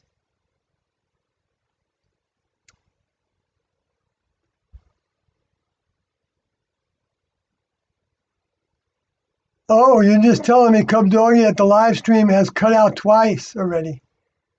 Oh, I don't know. I'm not even watching, so I don't even see when that's happening. Sorry about that. Because if I knew that was happening, I would repeat what words would have been lost, just so that the context would be continued.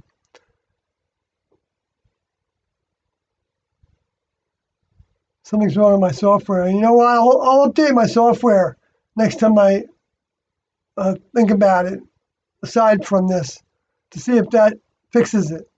I haven't put any effort into fixing that. I kind of have been slacking in that department.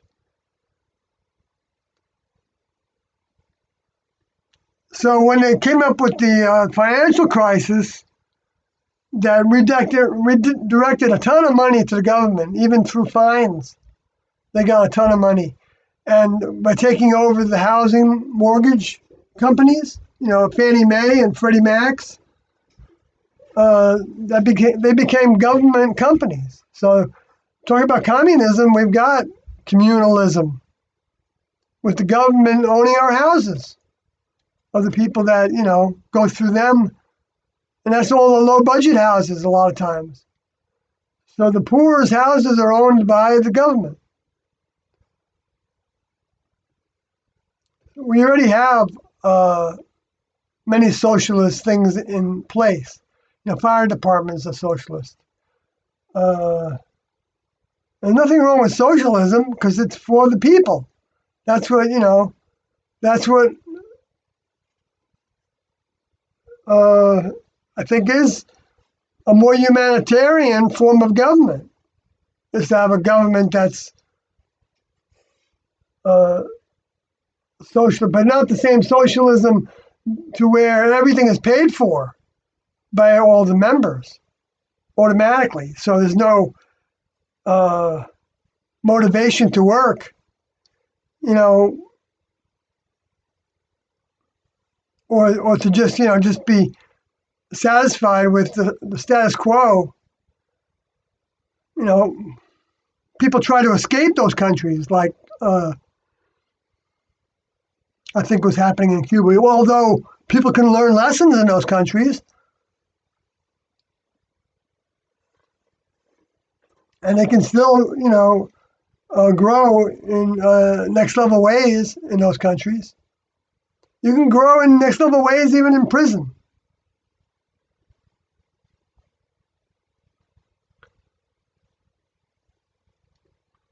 Not even knowing anything about Tiendo or religions.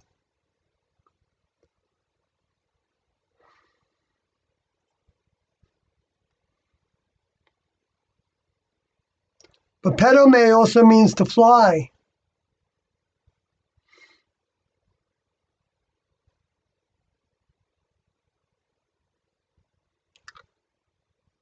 Falling because of flying, objects hitting the buildings. Since fallen was used twice here with the same word. Now, I did want to go down to, since I'm here,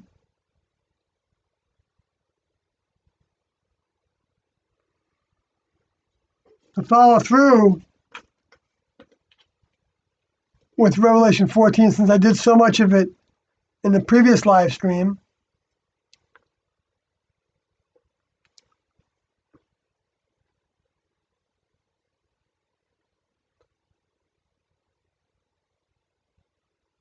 So Jeff says that I haven't seen it cut out. Oh, really?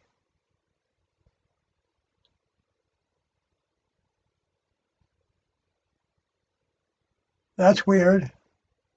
That Cub Doggy saw it happen.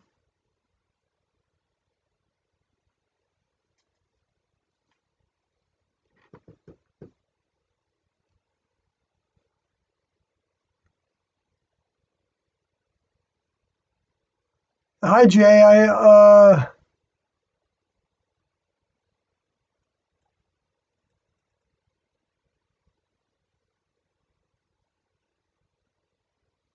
In a vacuum, Jeff says they will fall at the same time. Oh, I see. In a vacuum, they'll fall at the same time. Oh, okay. That's like having anti-gravity, right? I guess. Or, well, no, it's still got gravity because it wouldn't fall otherwise, according to that part of the physics understanding. So,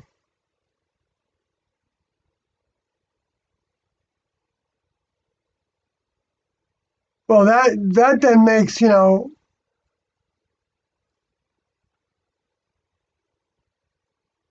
more sense. All right, good. So, oh,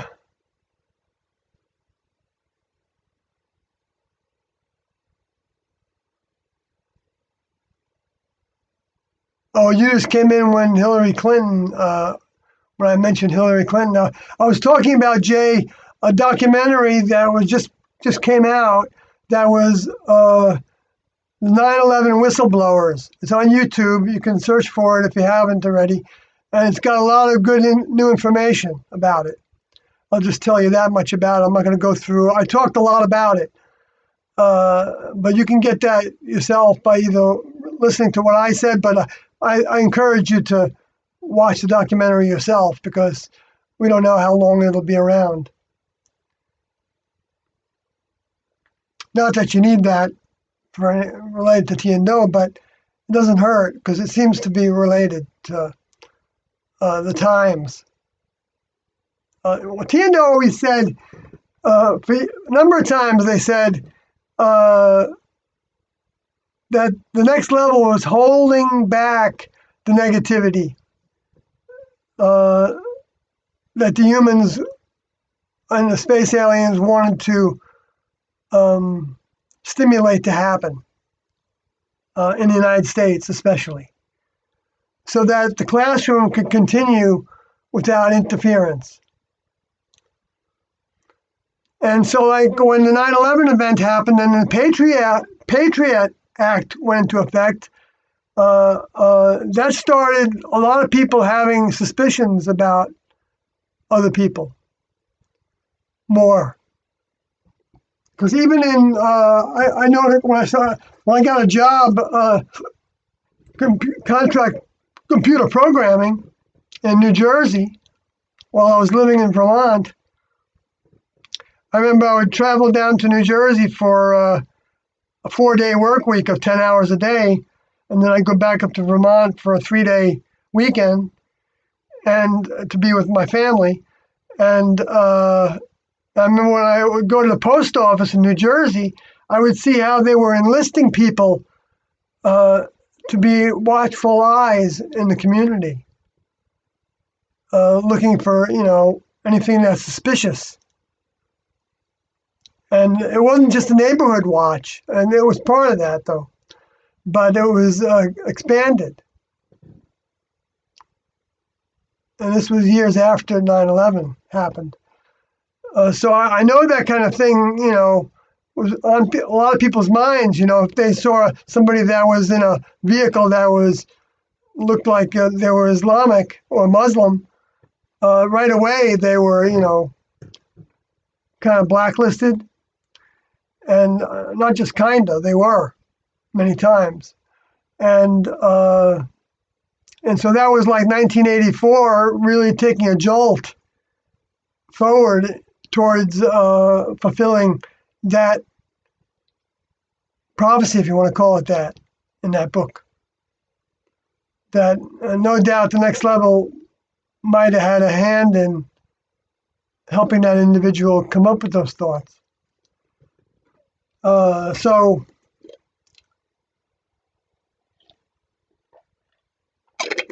to where now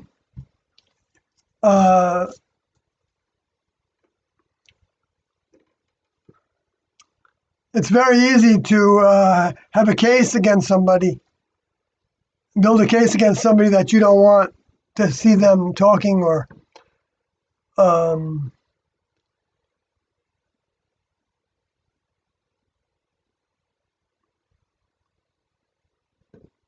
not that us would be able to do that, but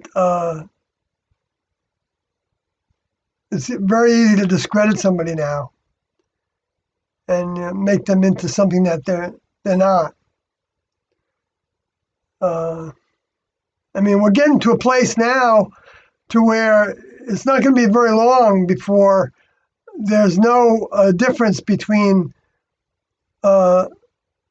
seeing people doing things in a movie, in a video, that was actually totally put together falsely, like by taking software that can reproduce their image to look like they're naturally walking around and talking and doing everything, when it's completely fabricated by software, experts. They're pretty close now, but it's still a little jagged. It's a little bit. It's not that smooth in a lot of circumstances. The last time I saw about it, but they say that if you've seen it talked about, they've got technology that's way beyond that, which I don't doubt. But to where you can then fabricate almost anything. But I think the Next Level has an interest in not letting that proceed too fast.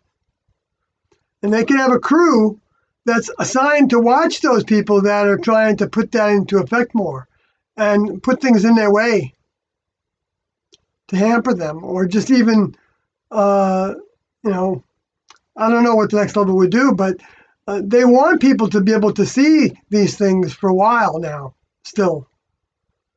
So we can't just discount everything. We can, and we have that choice, and people are doing that. They're saying that everything's a false flag, and then when they see the same things happening over and over again with like all these shootings, and they're tired of thinking that each one of them didn't even happen at all. So now they got some people saying that they happen, false flags happen, but it's like they didn't happen the way they said they happened. And I think a lot of times that can be the truth.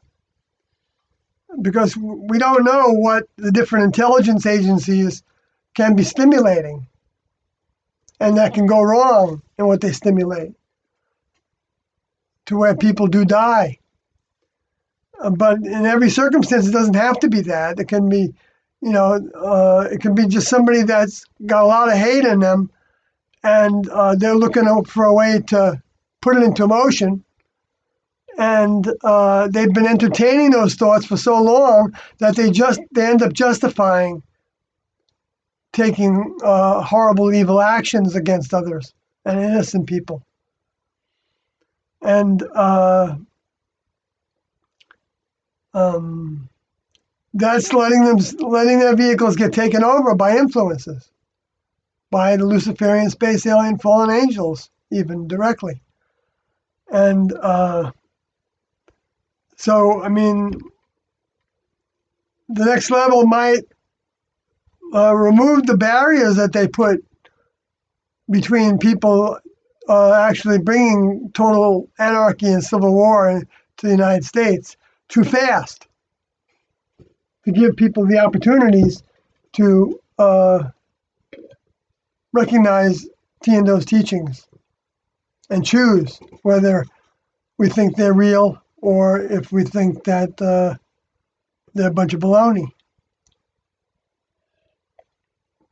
or to ignore them. We're all put to the test more, the more we know, because this is an astronaut training program. It's not like the lower forces stimulated with the early Christians, with Paul's introduction, by saying, all you got to do is believe on him, John 3:16, and you get eternal life as a result. I don't mean to laugh like, it just doesn't make any sense. I mean, you can believe on him, and that can lead to eternal life, but you got to do an awful lot of work with that belief to put things like James said, who is allegedly the biological brother of Jesus. He said it works, faith without works is dead. And yet many Christians ignore that. And they don't recognize how those works go side by side with belief. Belief is trusting in the next level. Trusting in the next level means putting into motion the things that they give us to put into motion, and taking the ramifications, because a lot of those things aren't going to be popular. Like turning the other cheek is not popular. It's seen as insane by some people. And that's because they don't have the presence of mind from the next level as why that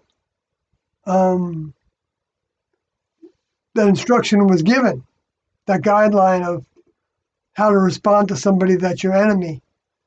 Not that we try to provoke it. Not that we wouldn't let somebody kill us if we could get out of it. But if we're getting out of it by not telling the truth to anybody,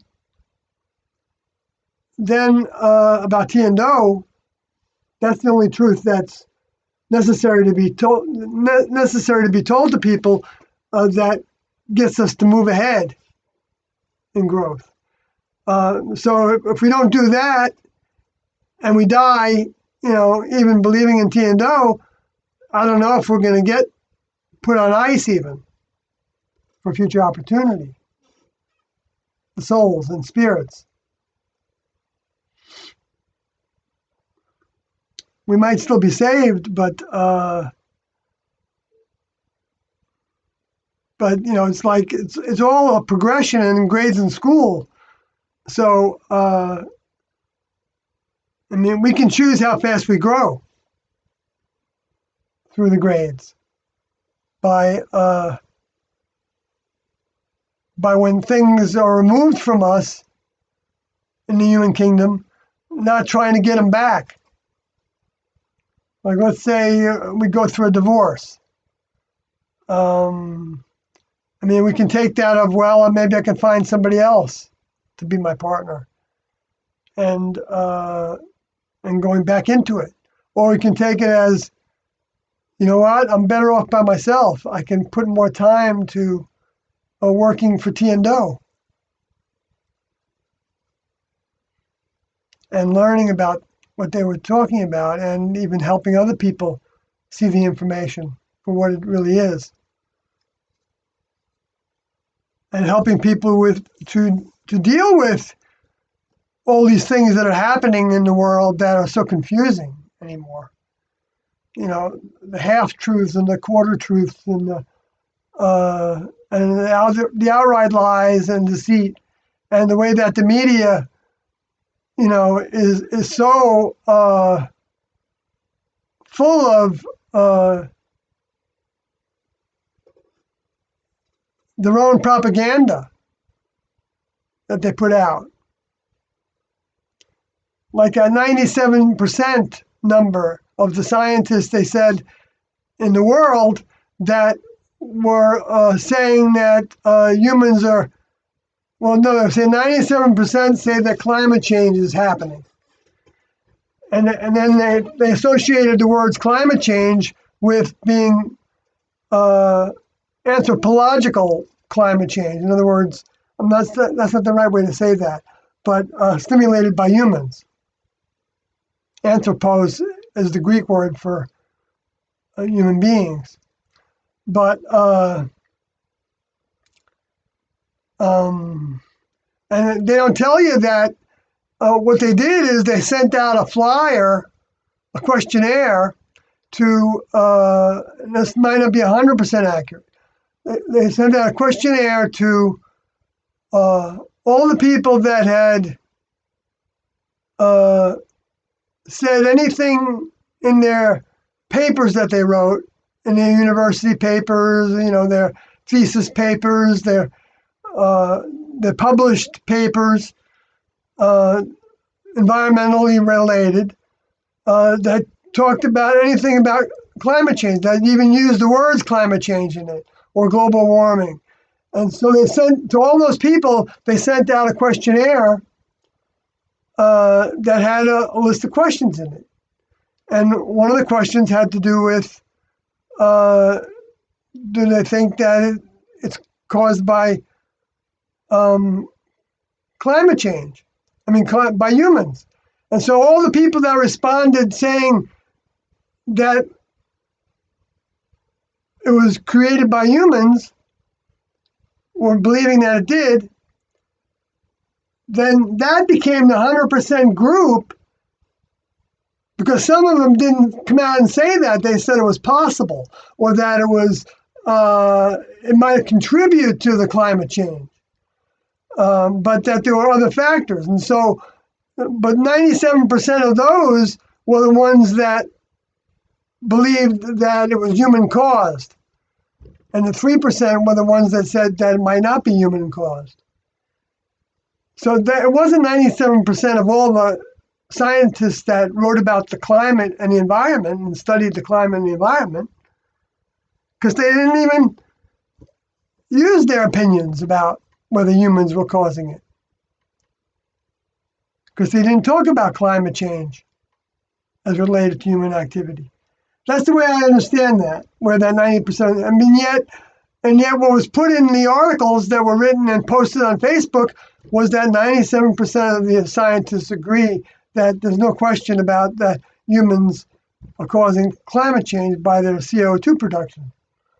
And that was another thing. What was actually causing it? Was it the CO2 production, or was it other things?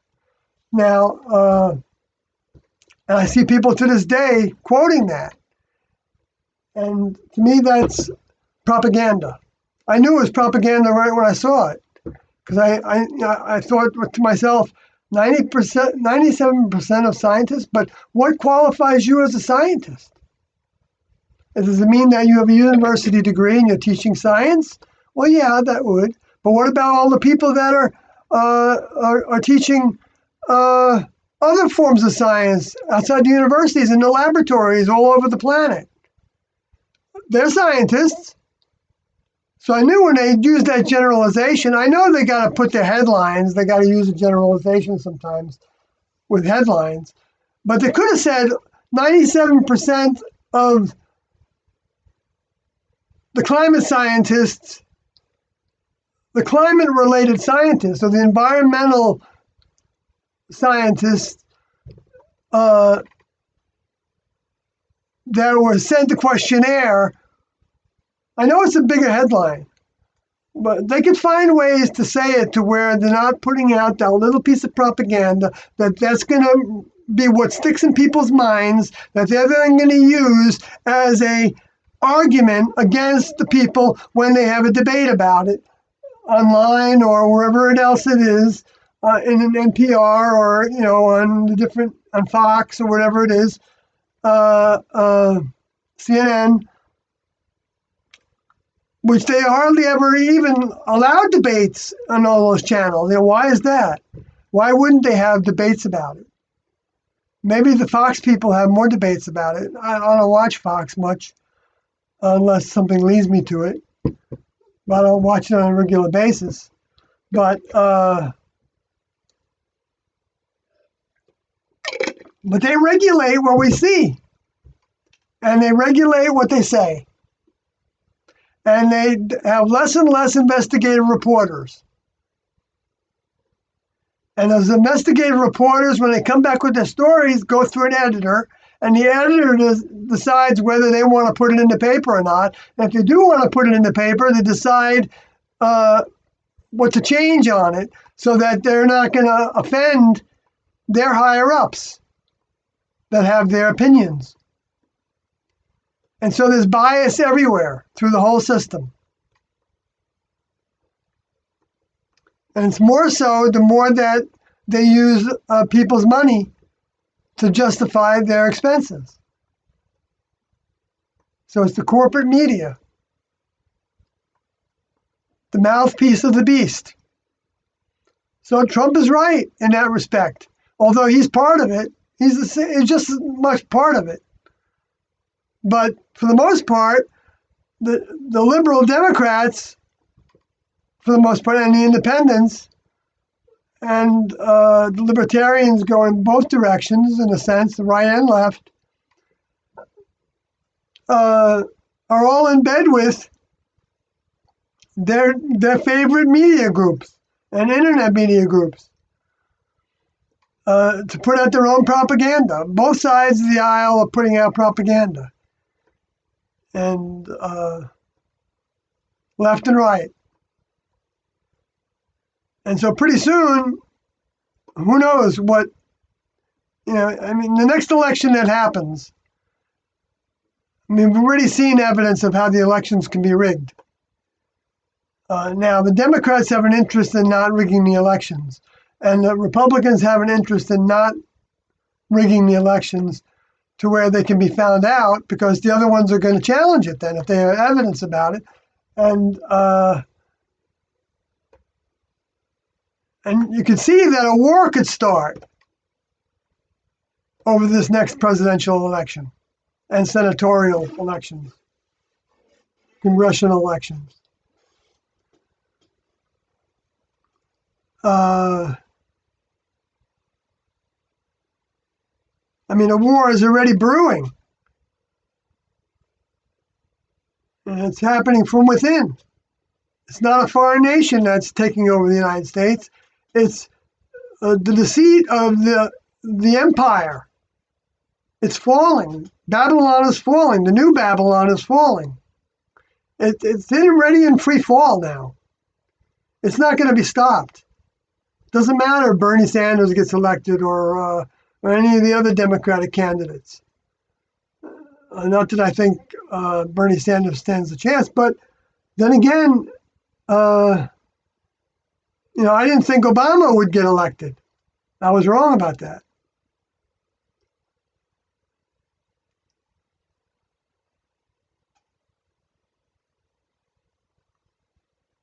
But even though Obama got elected, even though I said that I didn't think he'd get elected, I also knew that if he got elected, that he wouldn't be able to, he would have his life threatened.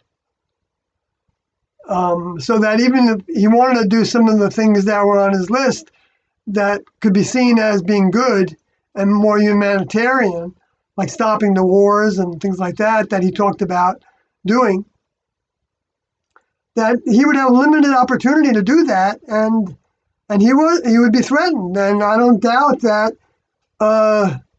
I can think of at least two events that I saw that showed how easily he could have been bumped off, but they didn't need to do it because he was abiding by, not pushing certain issues with the public.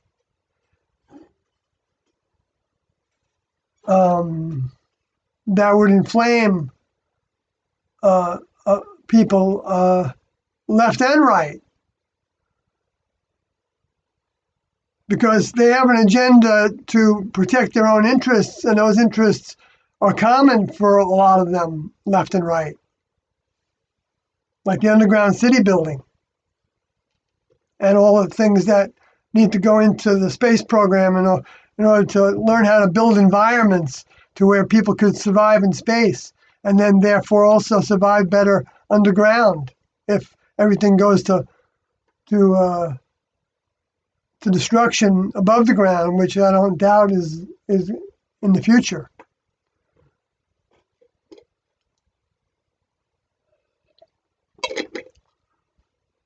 I saw an advertisement for that. I think what's his name was behind. What's his name? The guy that is doing that private space program, Elon Musk. He generated a capsule that was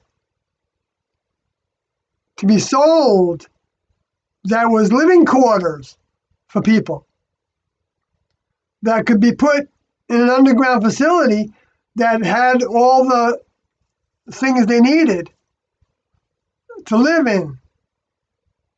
Air circulation, although it would have to be connected to the bigger systems, built into those underground cities. And you got it in Kansas City. I saw an article, several articles about, and I saw a news report of building an entire not industrial, but like a retail shops and things underground, like they have in New York, of course. A lot of cities have it now, and the underground subways, and the rails that are underground, where they have little cities underground where you can, they have food, and it wouldn't take that much to have, hotels underground. And they have them that go many stories down, and they could have regulations to where certain people can have access to different areas. But it didn't really make sense that it would be more economical to build an underground mall in an area where you can build above the ground for a lot cheaper.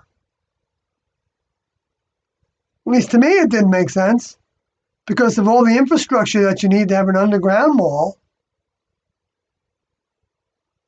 But if you're worried about the elements, you still got problems with the elements underground. Not the same elements necessarily, but you still have problems with earthquakes and volcanoes, and with bombs, that could fall on you, and with people that can infiltrate, and with water that can flood, that you have to be able to build around. So that's going to cost a lot of money to, do that. So where does the money from the financial crisis of the second fall of Babylon go?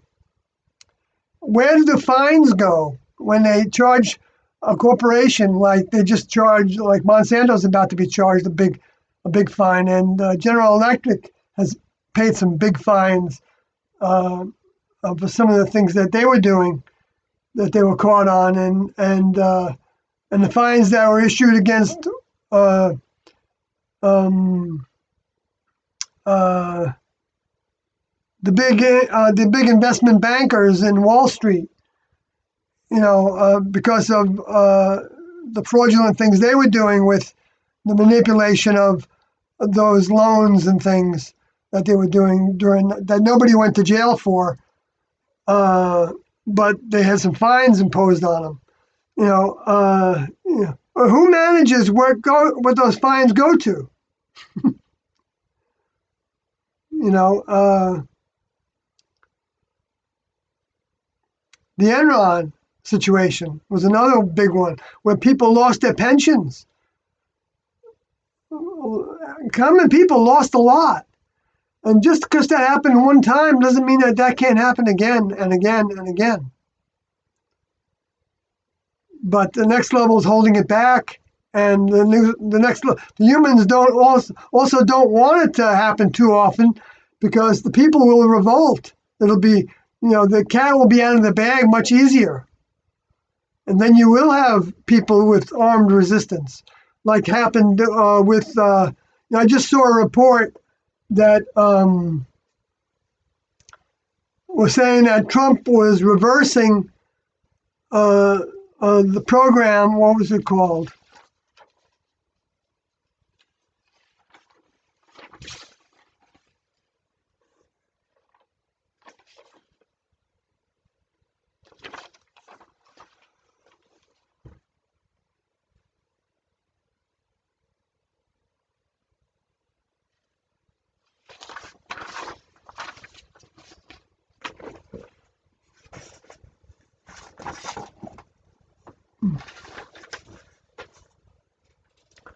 Okay, where was I? Oh boy.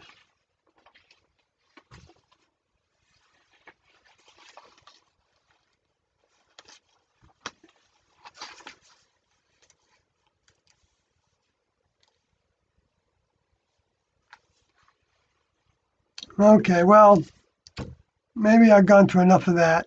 Where was I going though? Getting tired. Okay, so let's see here. I'll go to the chat room. Maybe I'll come back to that. Well, I did want to go back to Revelation 14 again.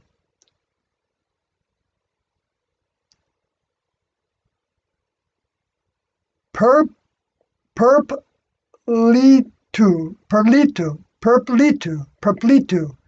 el Fido.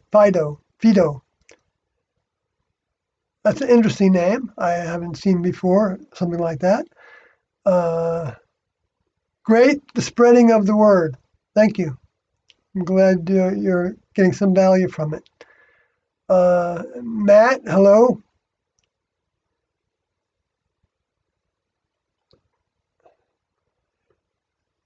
So I'll go back to Revelation 14.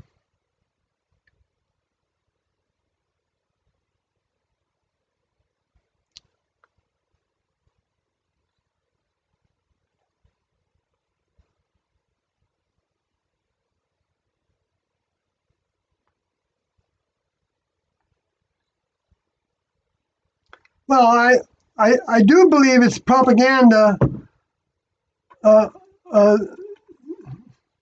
that I've said this before many times, that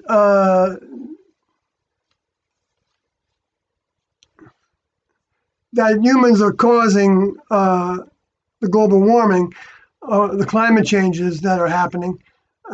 Um, I'm not saying that the climate isn't getting hotter, because even the book of Revelation talks about that in prophecy, that the sun is going to be the responsible for that. Okay, so, but that's not, that is a big basis of it, but I also knew that the next level created the weather and has a weather lab, because from Tiando's teachings. And so, but like, for instance, when they started with, the Hollywood people and other people talking about, the fires in the Amazon, and they called it the lungs of the planet. I've talked about this before too. I mean, even some of the science people that can, study the proportions of forest in the Amazon relationship to the rest of the planet say that the Amazon provides about 3% of the planet's oxygen. So that's not the lungs of the planet. Yeah, it is, but it's still 3% of the lungs. If lungs is an example, then you could live in the planet with 50%. With only one lung, you could live on the planet. The people that say that the planet is overpopulated, I don't know where they get that from. I mean, I don't know how they could know that. If we don't actually create it, design it, we can't know that it's overpopulated. Just because humans say that it can't be populated, more than a certain amount of billions. You can drive for hundreds of miles in the West and not come to a town. And there's places all over the world where you can do that.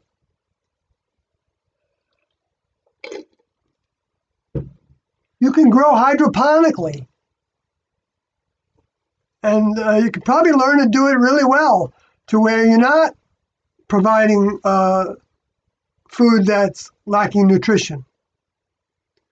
If you really if you keep on pressing to improve it all the time, the sciences, they know the composition of the soils pretty well.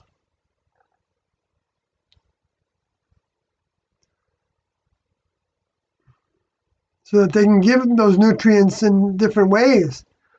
So nothing against technology, but it's to the degree that humans compromise their ethics and don't try to improve things when they see the problems, that becomes the biggest problems.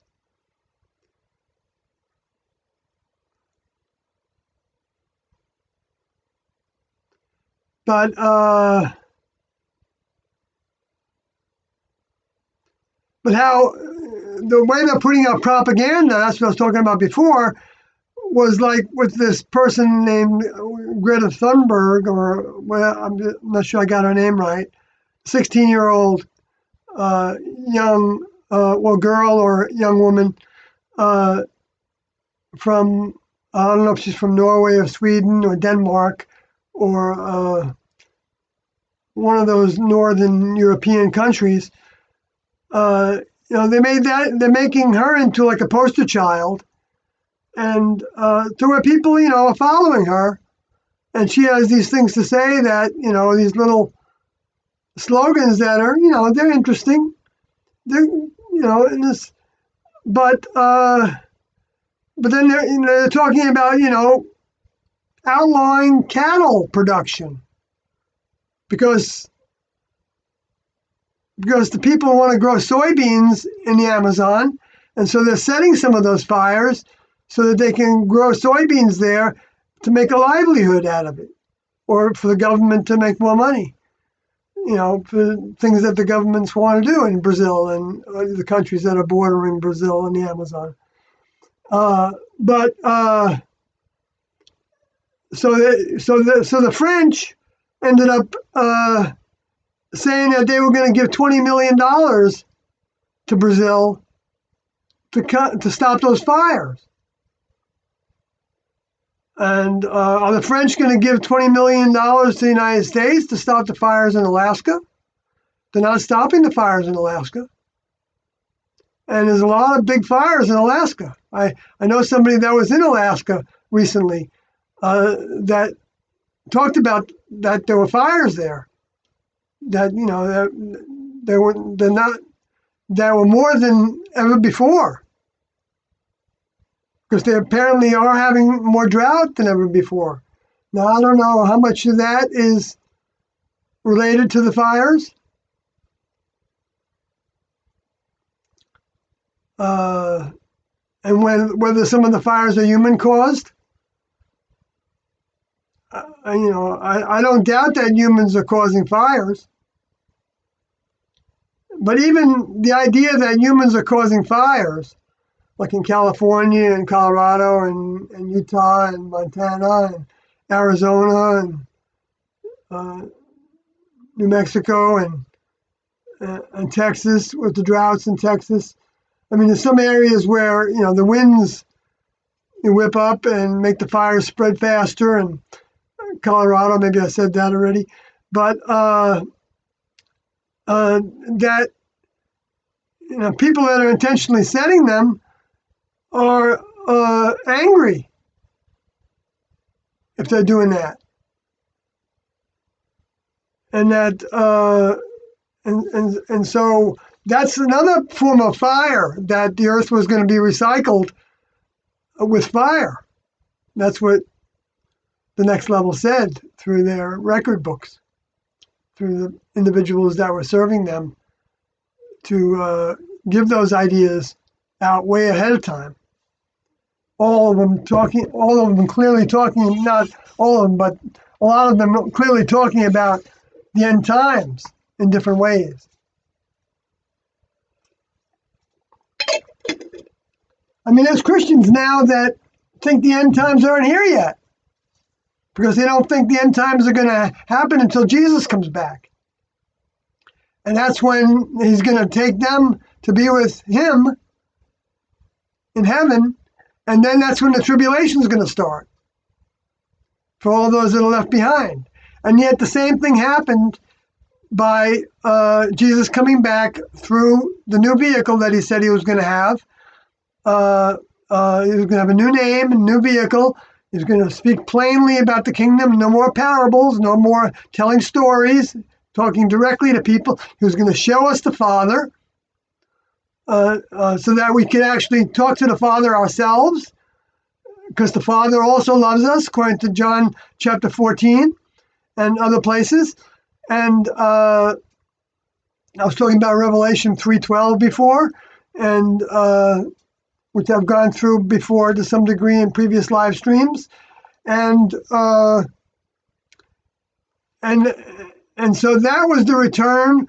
And so the tribulation starts after he leaves, because like I was talking about before, that's when the restraint that was put upon the humans and the Luciferian space alien fallen angel souls was lifted to some degree by the Next Level, by their exit of their physicality, of their dense physicality with humans on the planet. And so that actually allowed the negative forces to rise up more in all ways, to stimulate people to, go through schools shooting kids, and all the other things that happen, to where that's now commonplace. Even though there's periods of time, of days, weeks, even where we don't see any of those shootings. It happens in like waves.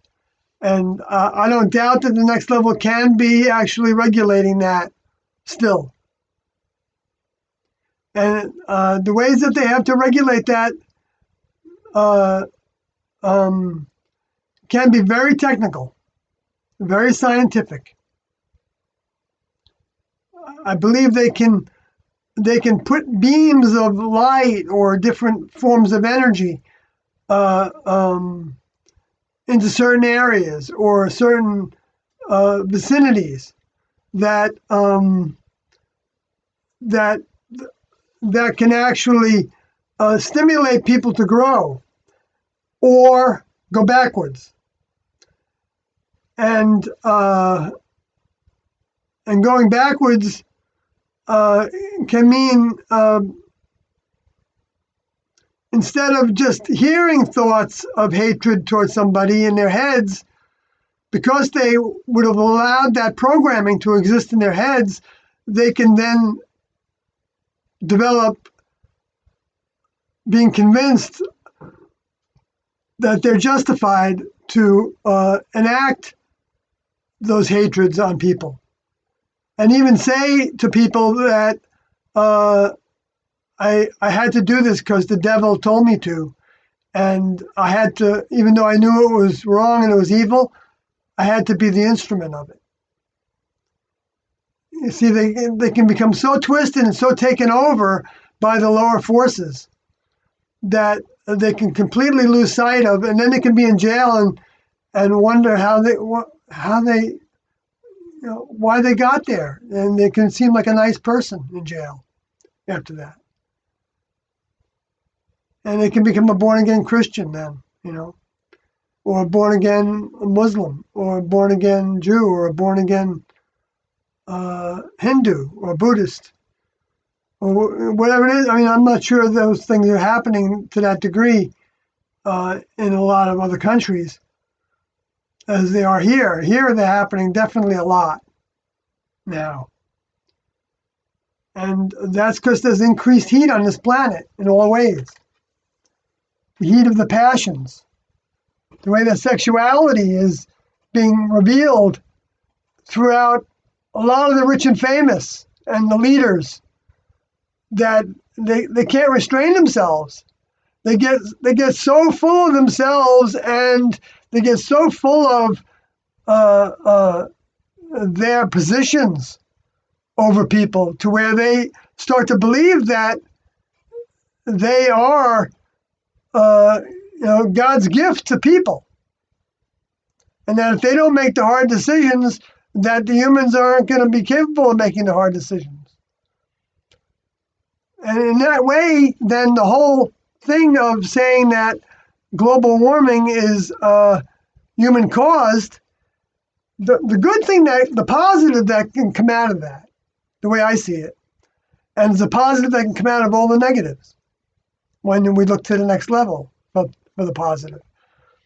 And people can do that in ways that don't even know about it. That's the next level. But they can be drawn to the positive aspects to the Green New Deal of reducing the pollution on the planet, because that would be something good to do. There'd be no harm in trying to have human vehicles that were healthier and didn't require all the medications and the surgeries in their later years in life, and even in their young years in life. If they knew how to grow food to where the food was not deteriorated, to not have any of the minerals or enough of the minerals and enzymes to help them digest and help them create the ionic exchange between the other minerals, to have a good polarity, a strong polarity, to where they can have each cell can be healthily getting rid of their toxins and taking in the fluids with beneficial ingredients in them, to those cells being operating healthily. And whether it's cells in the brain or cells in the heart, or wherever it is, the blood, to have a solid, really working immune system. Transfiguration diet is the best way to have a healthy immune system. Whether we do that full time or we do it like a fast for a period of time is our choice. But it's probably the best system that there is. I'm not saying that there aren't other manifestations of that. But so the good thing that comes out of it is that people will, if they choose to work locally more, then, or to go someplace and buy land and start a farm, if they can, try to come up with a product that would work, or get connected with local growers, or being able to, live someplace that isn't in the middle of a city, just having like a little escape program, because if global warming was happening the way they're saying, then the seas are going to rise, And I don't doubt that because Jesus said that the waves would be roaring. So get away from the coasts. Have a way, when you see the signs of that, be somebody that leaves that area and isn't going to be, destroyed. Evacuate. Don't take a chance on staying in that area to save the house or business. Don't invest in the house or business that much. Live in something that's borrowed, or rented, so that if it's destroyed, like happened in Florida, big time, and of course the Bahamas, big time, that you don't lose everything. See, that's where those things can be good. Those and because like Jesus said, the meek will inherit the earth. Now, I believe the meek are the gentle, they're the kind, they're the more giving, they're the more compassionate, they're the more tolerant of other people's differences, they're the more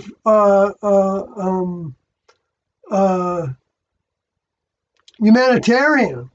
That's probably the best way to say it.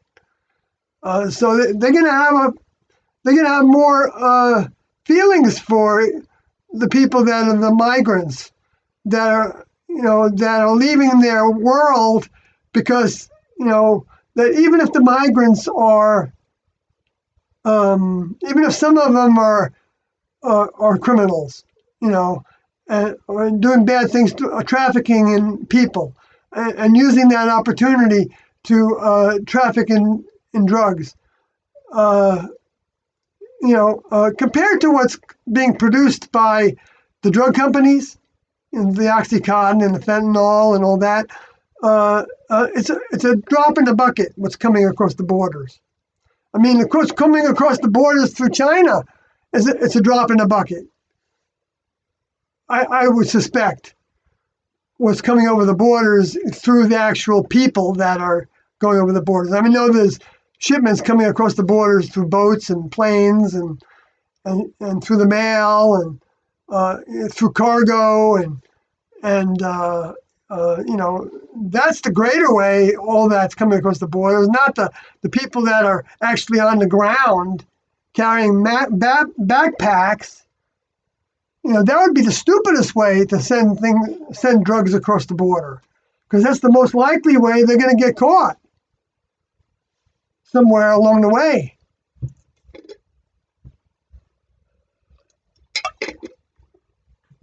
So when one side depicts those examples of people being used as mules or to traffic in sexual trafficking, which I'm not saying doesn't happen, but there's a lot of better ways to do that than the people that are actually walking across the border and even turning themselves in, knowing, they're saying that people are trying to get in by getting their kids in, and then they get deported back, but the kids are left in the country, and so then they go back and get more kids to bring them in. Okay, how much that's happening is, are they getting paid for every one of those kids? Well, some of them are. Okay, some of them probably are, but who's paying them? The mothers and fathers are paying them to get their kids over the border, because their kids, they know they're fleeing a circumstance that they think is worse than what's happening in the United States, and where their kids might have an opportunity to grow and thrive, even if they can just get them over the border where they're away from the gangs and the violence and the criminal, the people that are the politicians that are criminal, and to where if they grow up as a homosexual, then they're going to be criminalized and sent to prison or prosecuted or killed or even banished from their families and surroundings, because a lot of these countries are more staunch Christians that are a lot of times in control of things. And so So I mean that happened with all the wars that happens. I would venture to say, even though I'm not a historian to the degree that I know if all the wars experienced this. But like for instance, I do know of examples that were reported, quite a few, that people that were trying to escape the tyranny in which the Sound of Music depicts by getting children out of the country, were willing to put their kids on a boat or a plane when they couldn't get on that boat or plane for one reason or another, because maybe they wanted to stay, and they told their kids that they'd try to, find a way to do it legally, and so but they were smuggling them out of the country. So, and they were going to meet them. They were hoping to meet them later. But they had a relative or something outside the country that could take care of them. So they were gambling on that because they loved those kids, not because they wanted to get them on the rolls of the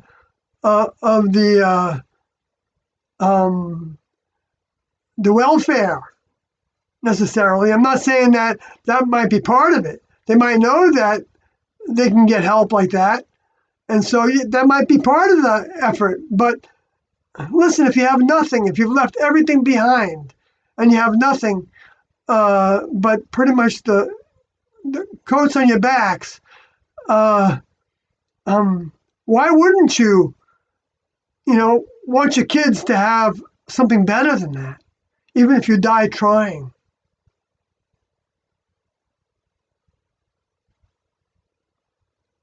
So the people that are in support of that, to me, are of a higher vibration. They're closer to next level thinking. That wasn't treating those people as animals. And they should have good conditions. They should have the same conditions that people would want for their kids and their relatives if they were in that circumstance. And a lot of their relatives were in that circumstance. But they just lose sight of that because they become detached from it over generations and generations. And they become such gluttons for an easier lifestyle. Because they worked, sure, a lot of them worked, but a lot of them didn't work that hard. Because a lot of them were born into wealth and the ability to have opportunity. Even being born white in a lot of places was automatically helped you be born into opportunities that you're not otherwise weren't going to have. Not in all cases, of course, but you could say, well, God had me born into a wealthy family. I guess because my family was deserving of that, or was good. They were Christians. They were good, but the next level may have been behind it sometimes, because they wanted those individuals to have that opportunity to not have to work so hard, so that they could be faced with leaving it all behind when the next level blew the horn. Because that would be the lesson that they would need to recognize they needed to do in order to go to heaven, or gravitate towards heaven, as Jesus taught was necessary. So it's like,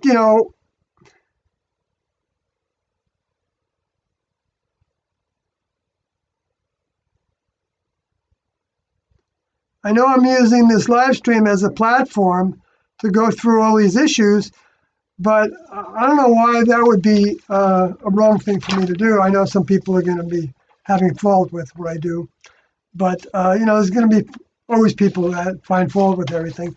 But I haven't been getting to listen. I played the tapes for a lot of a lot of times, and those, hearing Tiendo's voice is valuable to everybody that wants to. I mean, it's the height of learning lessons, but that doesn't mean that Tiendo wouldn't have something to say about all these things, and that we can't potentially tap into the things that Tiendo would say about these things. And I am basing what I'm saying on things that Tiendo said in those tapes. That when I heard those tapes recently, I recognized how they were talking about things that could then be talked about in a broader scope. Like when they talked about in one of the tapes how there was a big fight happening to not allow the authority to have a nuclear waste dump site in northern Texas, and there might have been a reactor there too. And Tiendo said about that that the next level might have been holding it back from getting passed, because until they could develop a way to properly take care of the dangerous toxins that are the byproduct of the nuclear, the strontium-90 would be one of them, that they didn't want to be nuclear energy until they could figure out how to handle the toxins. But so Tiendo wouldn't have been against, they weren't against nuclear power. That's what opened my eyes to that. I didn't realize that they wouldn't be, I didn't know whether they would be against nuclear power or not. I kind of had a general feel that they wouldn't be against it, because they believed in that all these things were provided to the human kingdom to use, to live and thrive from. But also to be something then they could get out of. And also that would be a test of how they would do it, how they would use these elements, and when they would use these elements, and whether they would put human life on a pedestal so there wasn't collateral damage that was acceptable. That they found one thing wrong that caused damage in one human, then they should pursue finding out how they can make it so that that doesn't happen.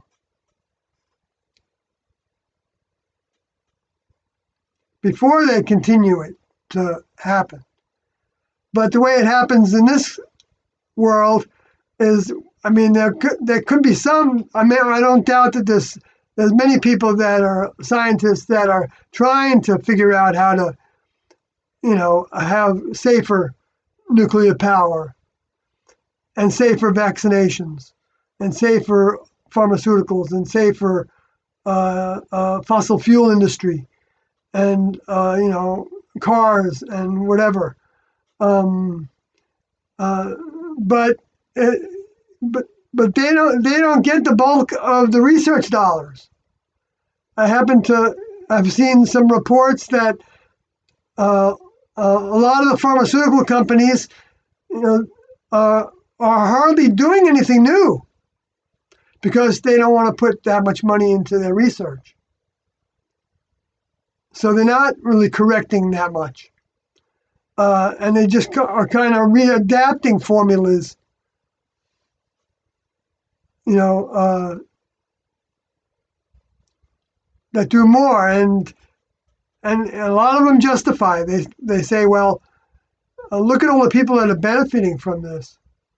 There's going to be some people that are going to be hurt by it, and that's the price we pay. I've heard people on the interviewed on the streets in Brazil, actually, talking about the fires and how they were saying that there were some people that were going to force people to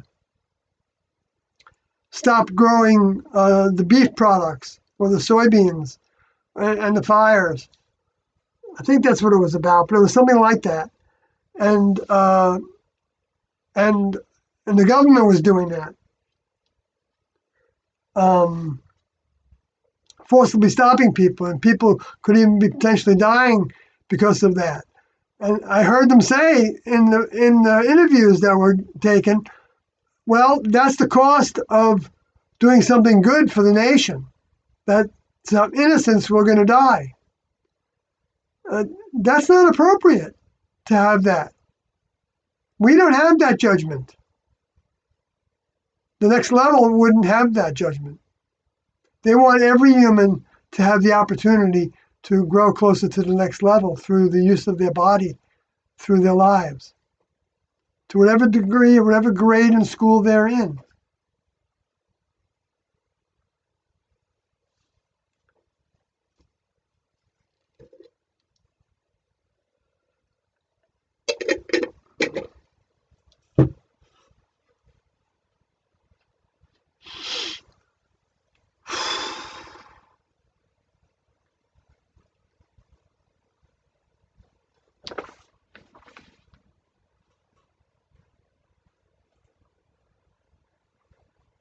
Okay, on the front of the way the propaganda is growing, the next level, the Heaven's Gate word is getting worse and worse.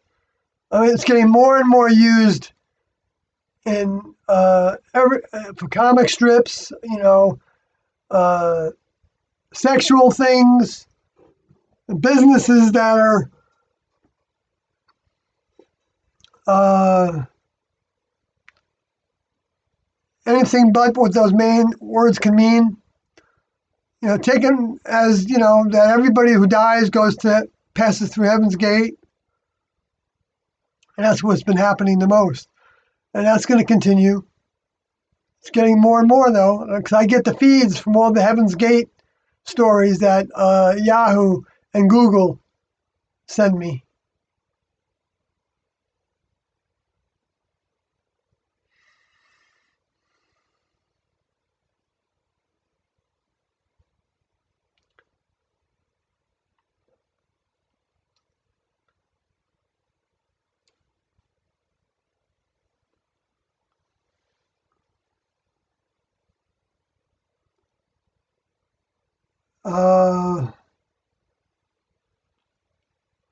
And they're saying that the fires burning in the Amazon forest are a precursor to the trumpet judgments found in the book of Revelation.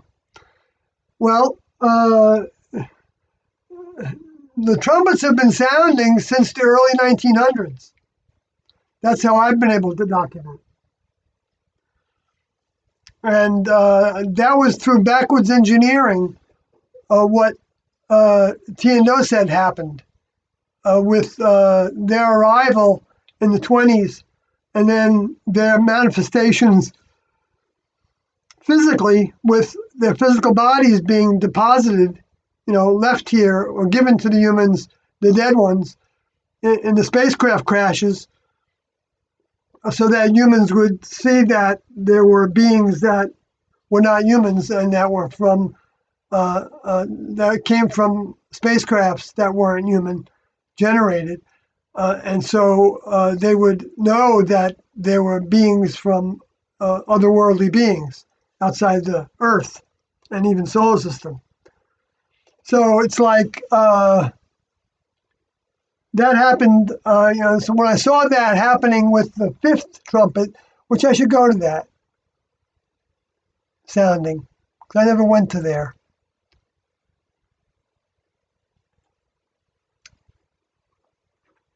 Write that down. Revelation 9.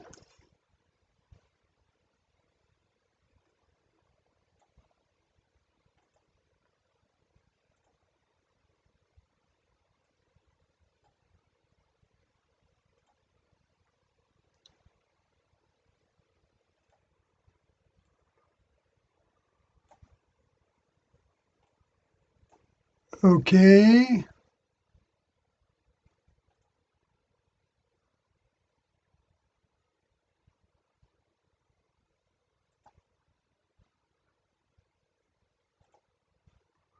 Okay, chapter 9 of the Revelations. I said plural one time to somebody, and somebody said that I can't know what I'm talking about, the book of Revelation, because I said it was Book of Revelations, plural, but it is plural. It's revealings. It's one revelation in terms of the document, but it's many revealings of things that are more true.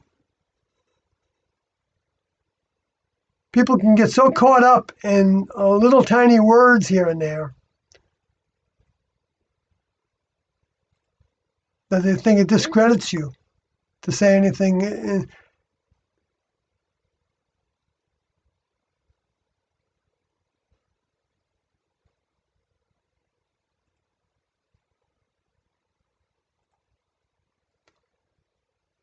Say so 9:1.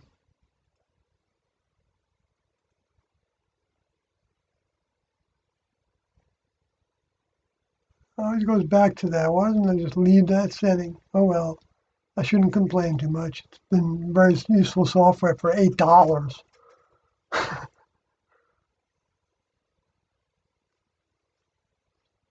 I'm talking about the Strong's, the New Testament King James Bible with Strong's Concordance, the Speed Bible by John Hurt.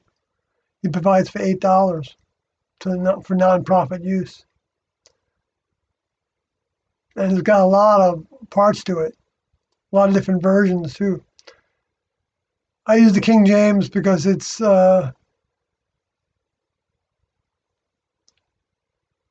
because even though there's some better versions, this one's when you're using the Greek and the English and the Greek and the Hebrew backgrounds for it,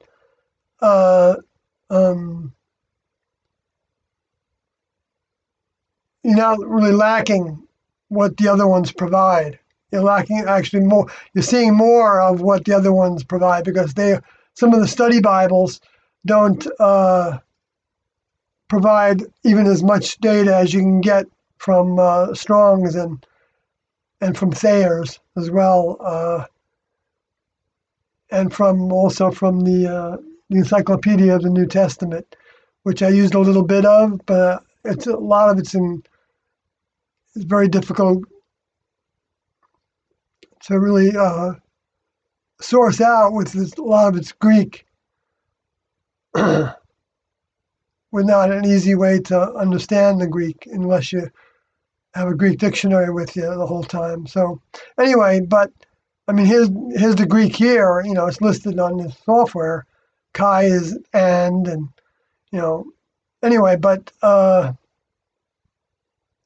so and says, and the fifth angel sounded, and I saw a star fall from heaven unto earth, and to him was given the key of the bottomless pit. Now this is the fifth trumpet sounding. Now he's got the key to the bottomless pit. What is that saying? The bottomless pit is where it's actually the depths of the earth, the abyss, the deep, the variation, buthos, depthless, the depthless area, by implication the sea, from the variation of bathos, the depth, 899, from the same as bathos, 901, profundity, and by implication extent, mystery, the deepness, things, depth, 901, from the base of basis, 939, profound as going down, literally or figuratively, deep, very early. That's interesting. That can relate to a previous civilization. And from banyo, to walk, a pace, the base. It could be underground bases from the humans and human equivalent, space alien, fallen angel souls with their hybrid vehicles living in underground bases, underground cities. You can look at it however you want to. By implication, the foot, or used as the footstool is the way I would see that. In other words, we can, by learning to override the negativity from the Luciferian space alien fallen angel souls and the discarnates, human spirits, and the humans that are all programmed by them, by overcoming that, they become our stepping stool to growth of overcoming the entire world, human kingdom, into membership in the next level by following the teachings of Tian-Do. So we're replacing all that programming, all that misinformation programming of what the purpose of humans are, not to just propagate. That's not the purpose of humans. The purpose of humans is to outgrow humanity. That's the highest purpose. But they need vehicles to do that. That becomes the lesson ground. So the purpose of the vehicles is to have something to overcome, to get into and then get out of. So even go to the heights of humanity by the 6th grade in the 12th grade school, and then have those heights of humanity removed from us, not seeing those things anymore as something we can trust. High finance and being popular, being famous, being known for your scientific discoveries, having all that human attention and humans looking up to us. That's all getting to the height of humanity. That's just the 6th grade. So we're being led in this country by many that may be 6th graders. And they can stay in those grades. When, let's say, the next level, something happens and they lose a whole bunch of people in their family, die for one reason or another. They can question whether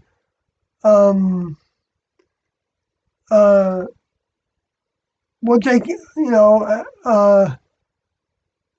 if they go to the next level and ask why, the next level can help them see that that happened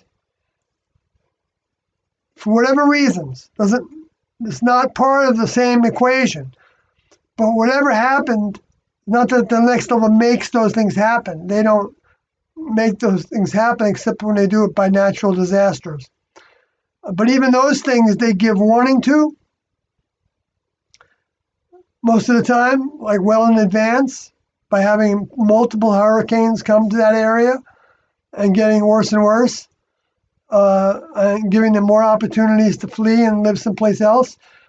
But then when those things happen and we lose our loved ones, if we look to the next level for help to get over that, to understand it, to see why, the next level will provide us help to see that.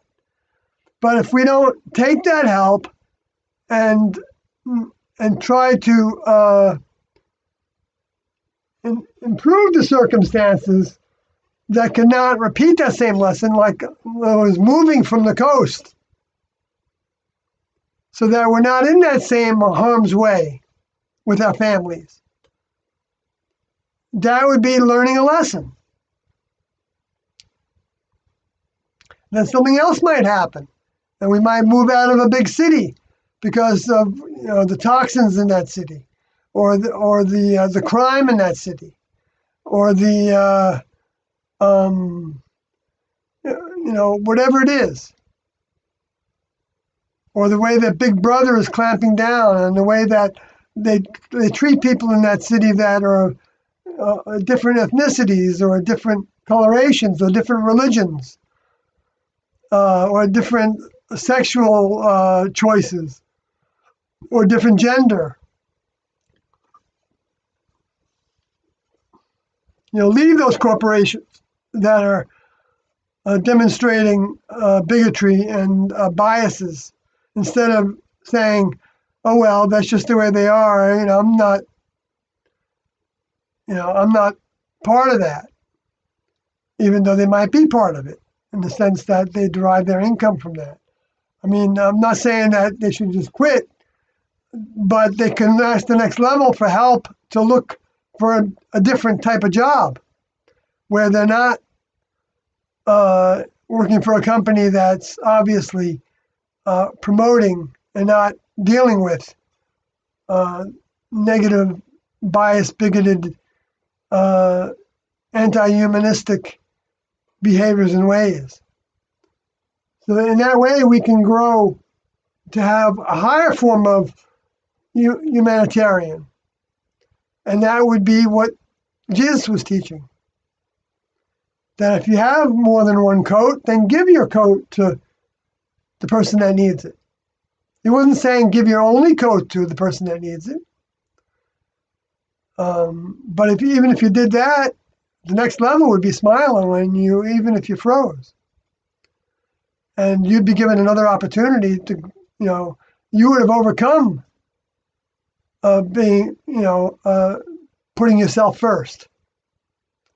Not saying that's wrong to do in many circumstances, because if we're working for the next level, especially, and we know it, and we're trying to improve upon that, then we might be more selfish in some ways, so that we're not subject to circumstances that would make it hard for us to work for the next level. So we might not want to go to a protest that could end up with us being in jail.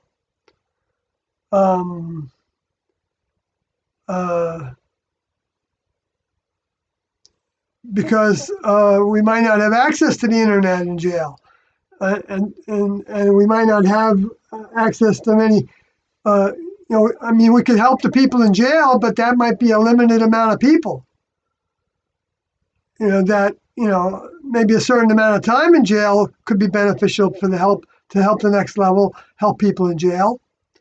But it might not be a place that we can be our best service. But if we do find ourselves in jail for a period of time, then we can still make a positive out of that as our best service.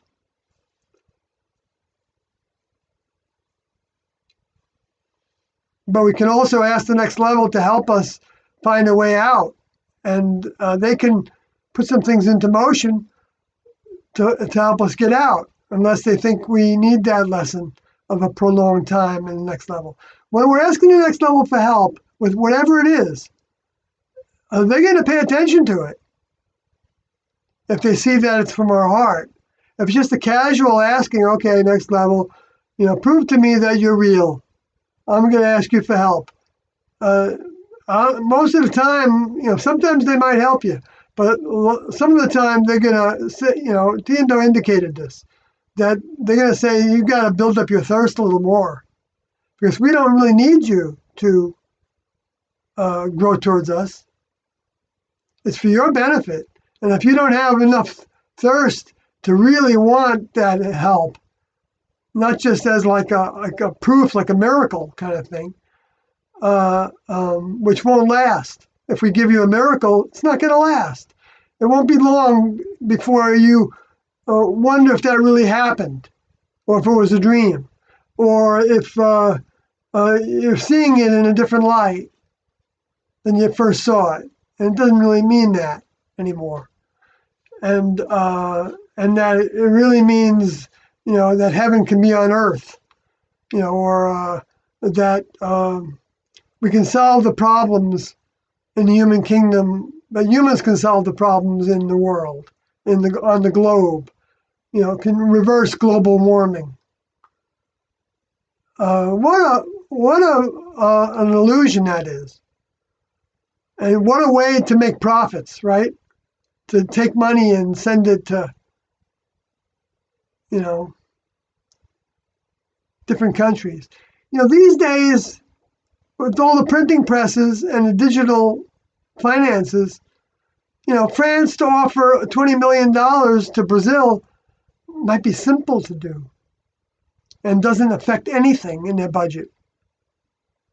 And yet, and look how good that looks for them to do that, for the community of people that believe that the Paris Accords are like, God's gift to the world to save the human kingdom, when the next level doesn't want to save the human kingdom if a lot of them have become weeds. They want to take the souls and spirits from that environment and save them for a future opportunity. But the rest then are going to become the chaff, or the parts of the globe that they might want to survive. that they can use to generate new vehicles that have a higher standard of better living, more healthy living.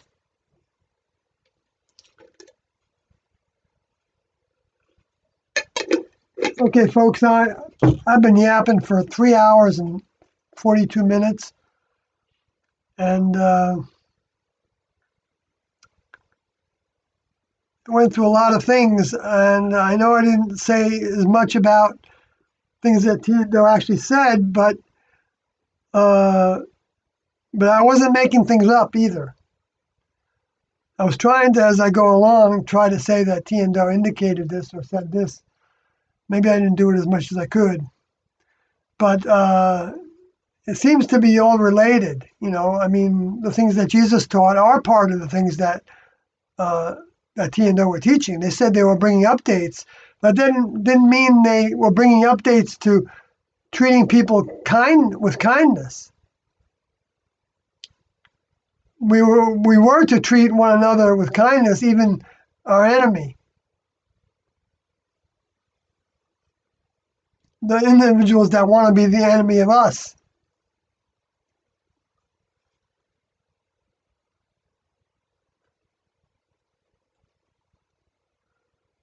So I'm gonna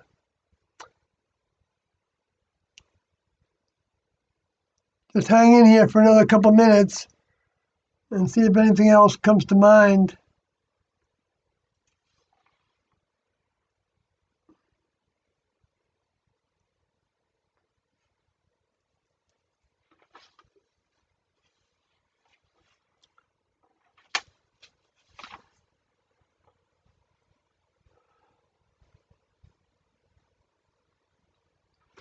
See if you have anything in the chat room.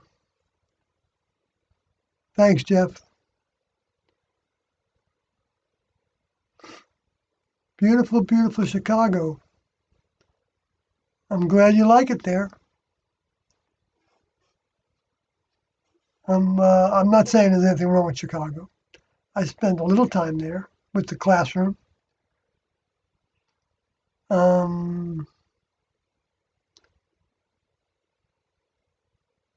And I've been there a number of times after that with the arts and crafts shows that my partner was making jewelry for, and I was there, taking care of my daughter and playing on the street in different places, and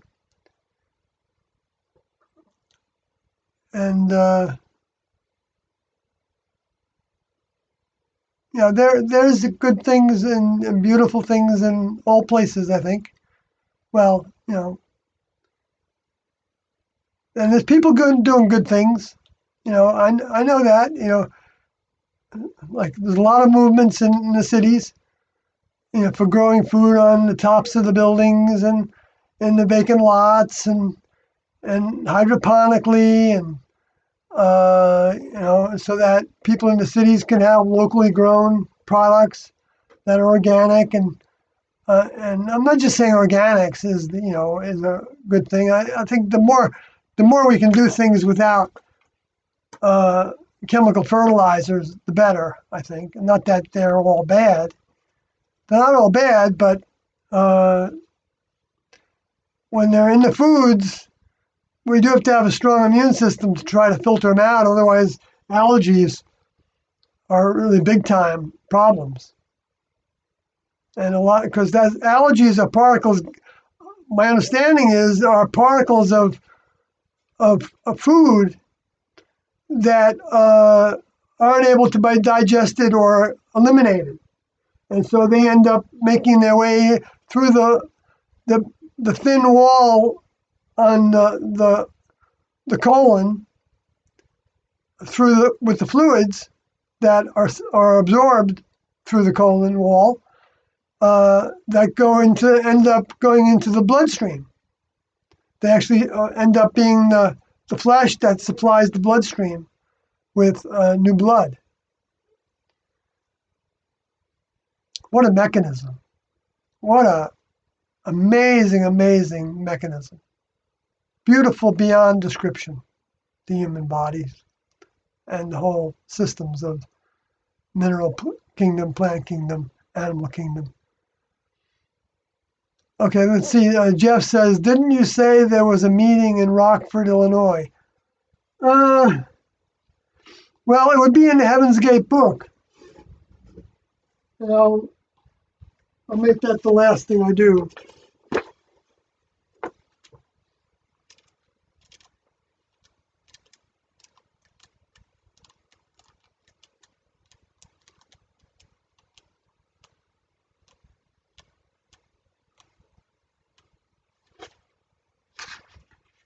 Illinois.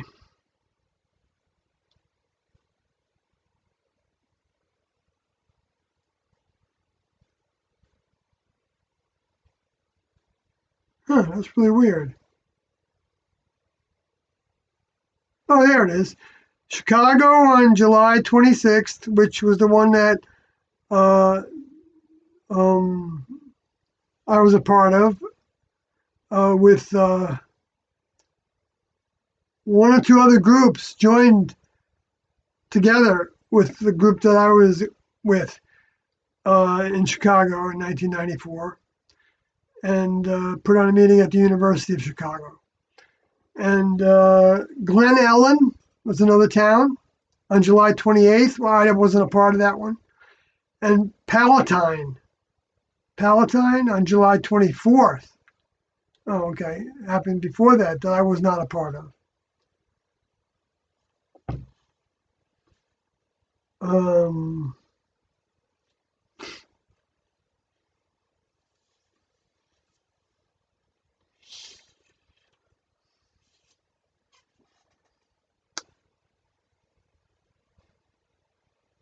keep on keeping on, Jay. Okay, yeah, that's where we're all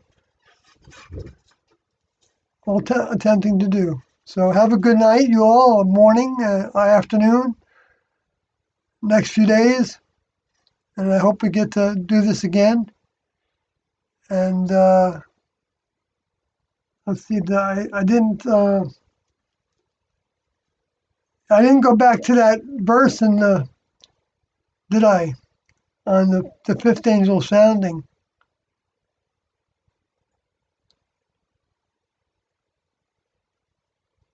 Well, I was just saying that this was a star fall from heaven, and then in the opening bottom I believe this was depicting uh, spacecraft crashing. Uh,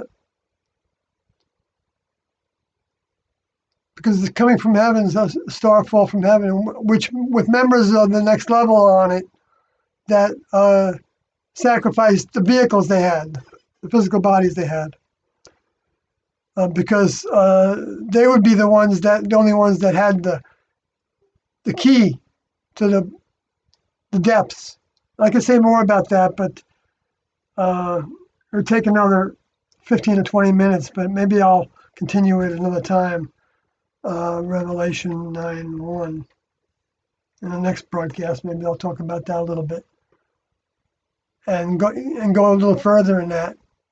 I did want to go into Revelation 9. There's a lot of there's a lot of information in all of them, but see y'all. Good night.